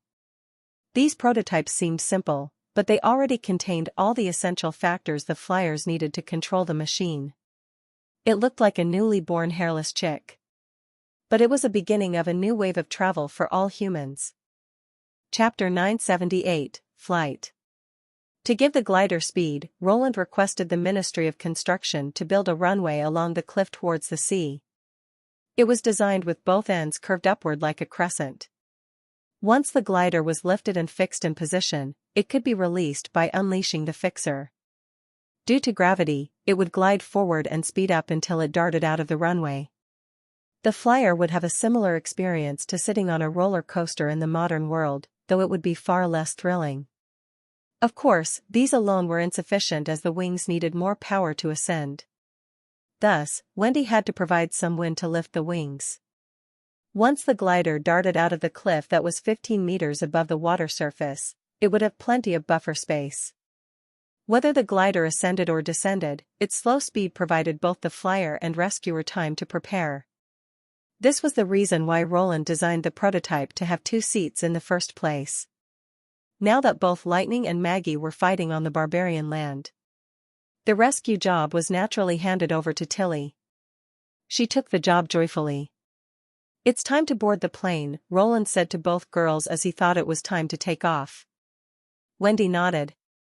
She clenched her fists to encourage herself and then walked up to the glider with Tilly. It was not until she was on board that she found the aircraft to be much larger than she had expected. Particularly the 2 pairs of straight wings that separately lay above her head and below her feet. They were larger than any birds and were even longer than the transfigured Maggie's wings. As Wendy saw the slim tip of the wings vibrating in the sea wind, concern rose inside her. It felt like the wings would easily snap from strong winds once the glider took off. Roland had mentioned that the vibration of the wings was normal. The wings were assembled from a frame with a skin wrapping around it. The frame was made of hard aluminum. This was to ensure that it could endure the impact of air currents when the glider flew slowly through the air. The skin was created by Soraya. It was more resistant than ordinary leather and cloth. As a result, the wings looked quite slim and frail. Compared to the area of the wings, their thickness could almost be ignored. It was as if they were pieces of paper. "My lady, let me know if you're ready." A soldier's voice awoke Wendy. "I see. Well, the first step is confirm that every control surface is okay." Tilly on the back seat tried to calm her down. Don't be nervous.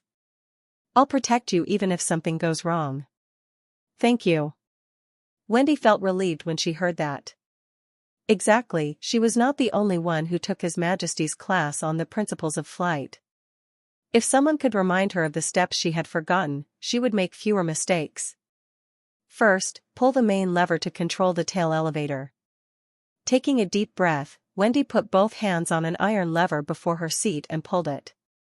As she did that, a click was heard under her seat. She knew that the sound was produced when the wire connected to the other end of the lever-pulled tail. She had done this step hundreds of times on the simulator before the prototype was ready. The elevator is okay. The next step is, the rudder, Tilly continued. But the components in the simulator were much simpler.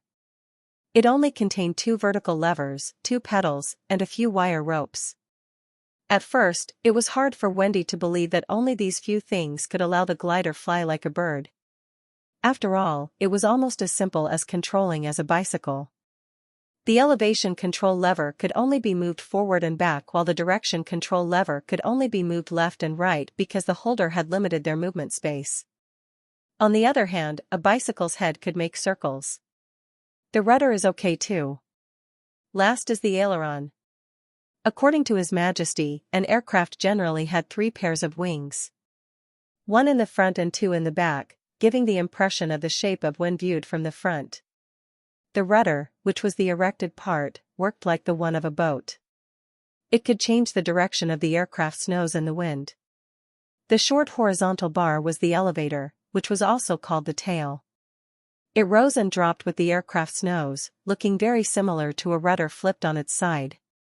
With the knowledge from the chapter Decomposition and Synthesis of Forces in Primary Physics, Wendy could easily understand the principle of this component. The longer horizontal bar represented the aileron. Wendy did not understand why it was called the aileron until she saw the real thing. It was inlaid at the back of the large wing and was no more than 1/10 the size of the wing. 2 ailerons were connected with iron wire to the 2 pedals near her 2 feet, one left and one right. Unlike the former 2 components, the 2 ailerons must be in inverse, one up and one down, to work. However, if disproportionate forces impact on the 2 ailerons, the aircraft would deflect from its course or possibly even roll over. Hence, they were the most important part Wendy needed to handle in flight. Wendy had once asked His Majesty why he had designed the ailerons when the rudder could also change the flight direction. He explained that every movement of the aircraft required the cooperation of the 3 control surfaces in combination. If the flyer only moved the rudder, the body of the aircraft would tend to move horizontally. Thus, when making a tight turn, the flyer must pull the elevator down to keep it stable. Thus, he needed a detailed testing result to write a flight manual that could really guide people. He needed to find the answer to questions like, in different circumstances, how is the orbit maneuver controlled? How does the wind direction impact the aircraft? What is the deficiency of the aircraft when controlling it? And so forth. Only by clearly learning this information could he make a truly reliable aircraft. The ailerons seem okay too. Tilly patted Wendy's shoulder. I'll leave the rest to you. Wendy felt her heart beat faster. She glanced at Roland in the distance before turning to the soldier. I'm ready, loosen the fixer. Yes, please watch out. The soldiers moved immediately. The runway is clear and lights are all green, Wendy whispered in her heart. Although she did not exactly understand what those words meant, she would still say it, since His Majesty said it could bring luck. With a gentle shake, the glider was pushed onto the runway. Then it descended. The wheel creaked as it rolled on the runway, and the aircraft started to shake. Wendy felt as if the sea at the other end was approaching her as she raced down the runway towards it. For a moment, her heart was in her mouth. What did she need to do next? Wendy panicked when she saw that the glider had passed half of the runway yet showed no signs of flying. The wind? Tilly shouted. Yes, the wind. The speed generated on the runway was not fast enough to make the glider take off whilst carrying both of them. She needed to create a stable and mild wind to lift its wings. Just as the idea emerged in her head, she took action. The magic spiral worked and formed an invisible air current which lightly supported the wings. With that, the harsh creaking noise subsided. It was as if the glider no longer had any weight. Before Wendy could figure out how it happened, the glider had rushed off the cliff. For a short period of time, the glider ascended, giving her a sense of overweight. It felt like someone pressing her down into her seat. As her body was drawn back, she could not help but pull the main lever down. The aircraft's nose responded to her command and rose even higher. Her view changed. She could no longer see the earth full of the leaves and withered grass. Even the vast whirlpool-like sea was almost out of her sight. Instead, the clear blue sky filled her view whilst the shimmering light forced her to narrow her eyes. For a moment, Wendy felt like a petrel soaring up into the sky against the light. It felt so unconstrained. She finally understood why His Majesty said that the aircraft was totally different from a hot air balloon. But just a few seconds later, Wendy found that the sound of the wind had subsided. The glider's nose was still high, but its speed no longer allowed it to ascend. Time seemed stopped. Wendy wanted to strengthen the wind under main wings, but this ended up turning the entire aircraft upside down. Too much wind. Tilly shouted. Before Wendy had time to find the problem, the glider had fallen like a stone. Chapter 979, Another Kind of Genius. Everyone present witnessed it. The glider fell down the cliff and out of their sight shortly after it left the runway. It happened so fast that no one had time to respond. Roland also feared for their safety. He had foreseen the possibility of all sorts of accidents during the trial. Although he had prepared more than one prototype in order to increase the flyer's experience with as many trials as possible, he did not expect the first crash to come so early. In theory, the glider was slow, low-loaded, and easy to control. A little wind was able to maintain its airtime, making it very friendly to a new hand. In fact, there were only a few mistakes that could make the flyer lose control of the aircraft. Roland had emphasized these points whilst explaining the principles. This time, Wendy obviously lifted the aircraft's nose too high. As a result, the aircraft lost its original speed and started to drop. Although the glider had lost its ascending speed, the situation could still be salvaged with appropriate actions. As Wendy was capable of creating winds. All she had to do was blow wind down towards the tail whilst reducing the wind that lifted the glider. This would force the glider's nose down and therefore its body would regain speed. Unfortunately, the wind Wendy applied to the main wings was too strong and abrupt. As a result, the glider flipped over and thus they had no choice but to abandon the aircraft. Although the glider could be saved, Roland cared more about the safety of the flyers as there were no safety devices installed, such as seatbelts. In fact, the glider only contained an aluminum chair with 2 arms and a backrest to steady the flyers. It was easy to imagine what would happen when the glider was overturned. Fortunately, Tilly did not leave everyone worrying for too long. A few seconds later, she was holding Wendy's arm and appeared on the edge of the cliff. "Are you all right?" Roland asked anxiously. "Don't worry. We're fine." Tilly smiled and panted slightly. "In order to avoid being hit, I flew down a little to dodge it before ascending." Unlike Lightning, who would significantly lose speed when she carried load, a witch who controlled the stone of flight would not lose speed even if she carried a person. Instead, the stone would consume much more magic power and become harder to control. Although Princess Tilly had made light of the situation, Roland knew that the rescue would not have been completed so easily without her remarkable control over the stone. "My apologies, Your Majesty," Wendy said, looking a bit frustrated. "You've spent so much time making that aircraft, but Roland comforted her immediately. "It's not your fault. No one is born to know how to fly an aircraft. That's part of the knowledge unknown to all of us. The materials of the glider were more valuable than the process of making it. As long as we can recover the wreckage, we won't suffer a great loss." "We won't?" Wendy asked. "I can promise you that His Majesty is telling the truth," Nightingale said as she suddenly appeared and faced her friend. Wendy felt relieved. I see. I'll have another try. Roland was amused. Is that another usage of the ability to detect lies?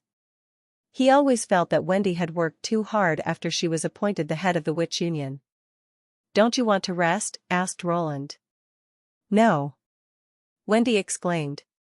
Well then, just keep in mind that safety comes first, said Roland. Don't worry, brother. I got this, Tilly said as she smiled. In the end, it turned out that flying was not so easy to master. The second trial did not last longer than 3 minutes.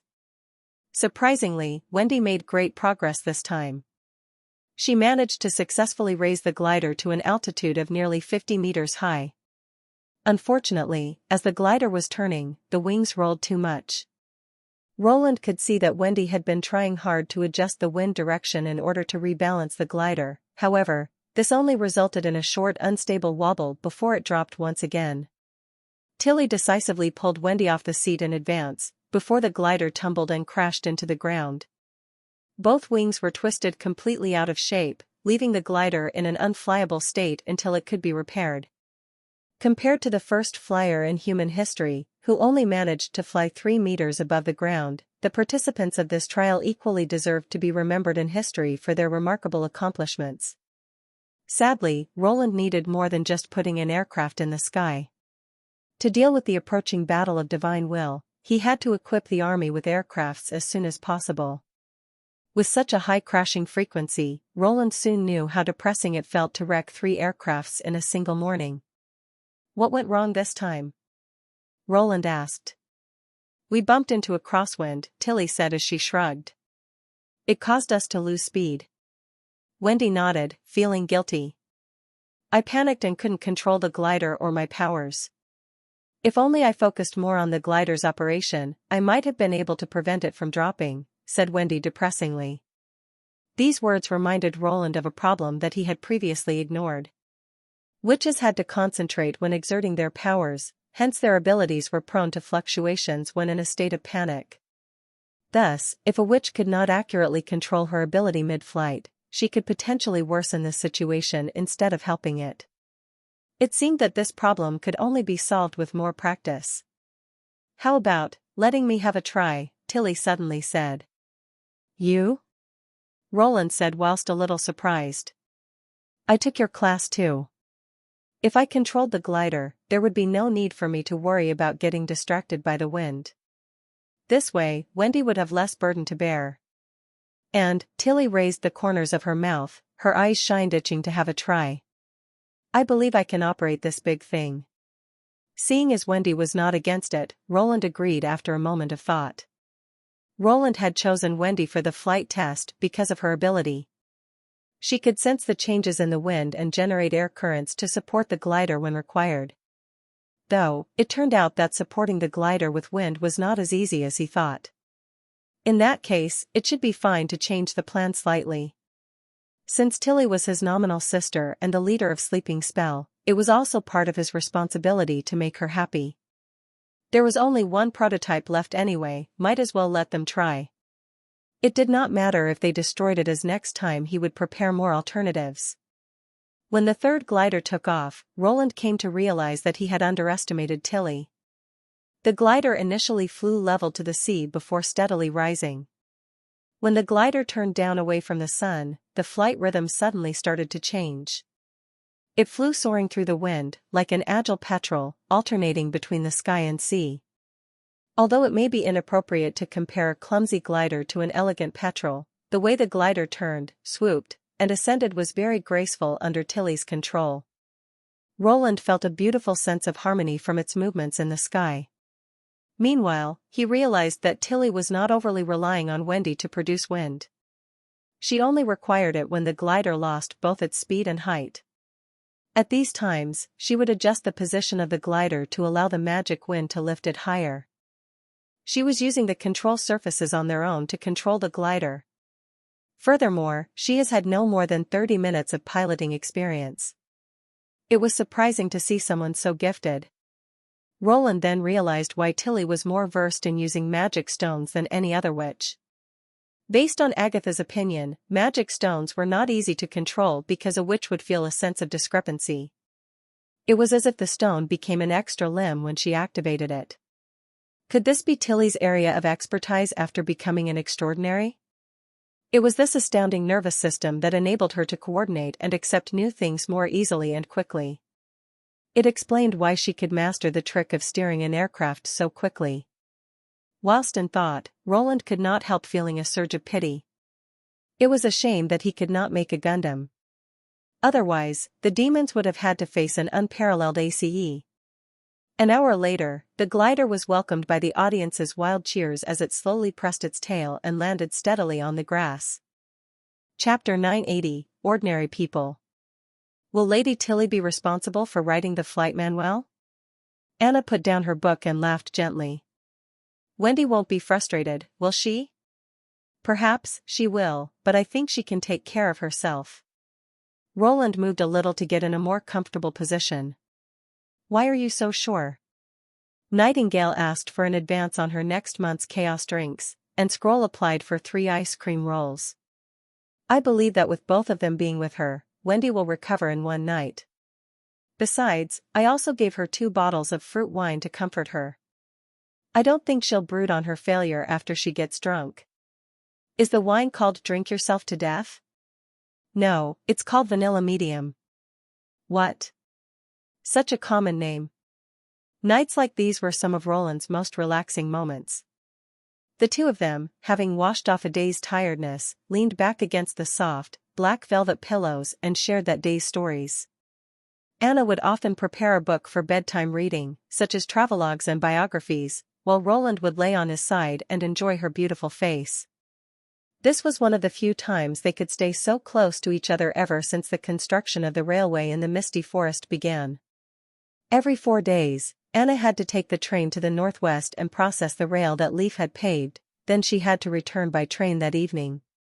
Besides welding the railway, she also had a lot of other work to do. Such as, making critical components of the weapons. Improving the new machine's tools, while making replacements for the old ones. Cutting aluminum bars, and assembling the glider. The industry of the western region had grown dramatically since the time it began. The people were using primary metal materials and production tools without the witch's assistance. No matter how fast the industry advanced, it was still slower than the speed of Roland updating the designs. It made moments like these all the more precious. It would be nice to have the flight manual written by Lady Tilly. Anna shifted the topic back to the flight test.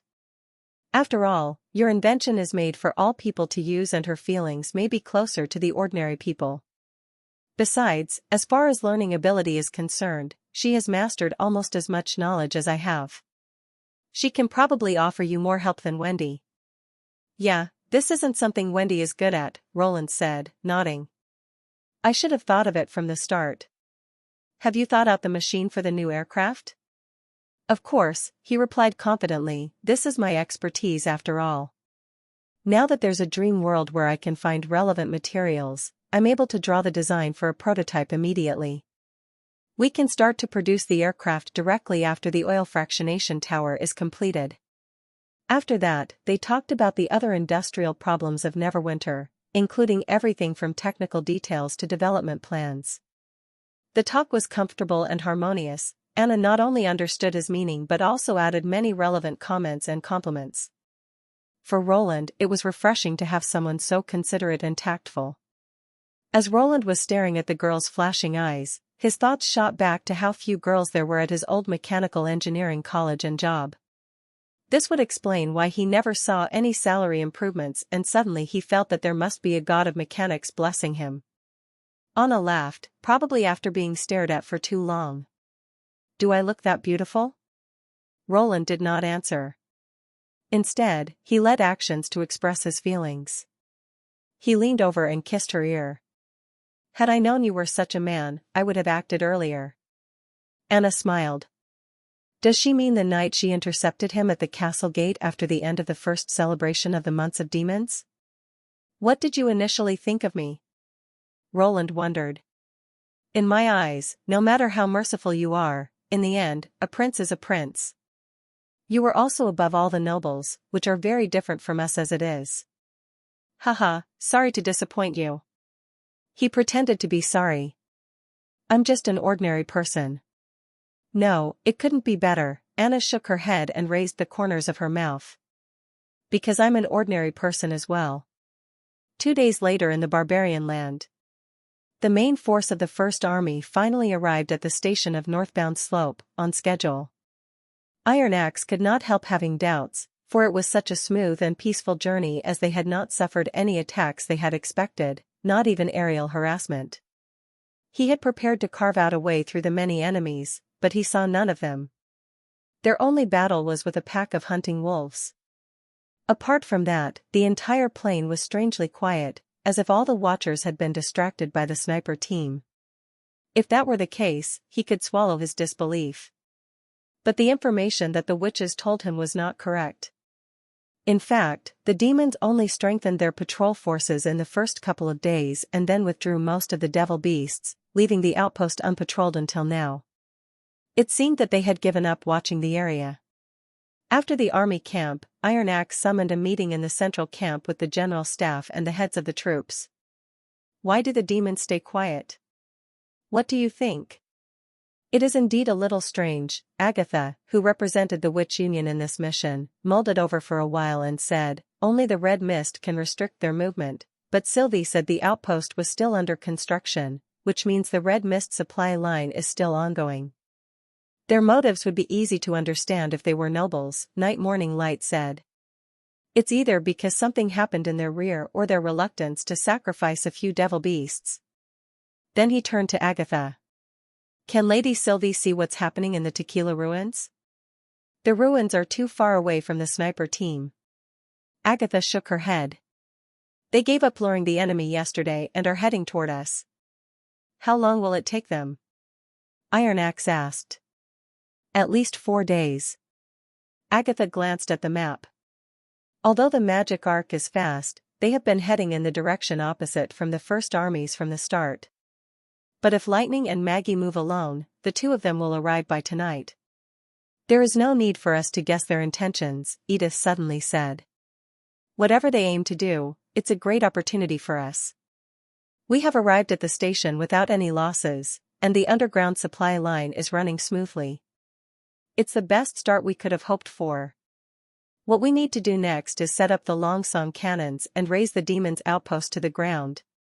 Her plan stated the obvious. On second thought, Iron Axe asked, the magic arc is almost impossible to notice as long as it remains underground, right? You can put it that way, Agatha replied.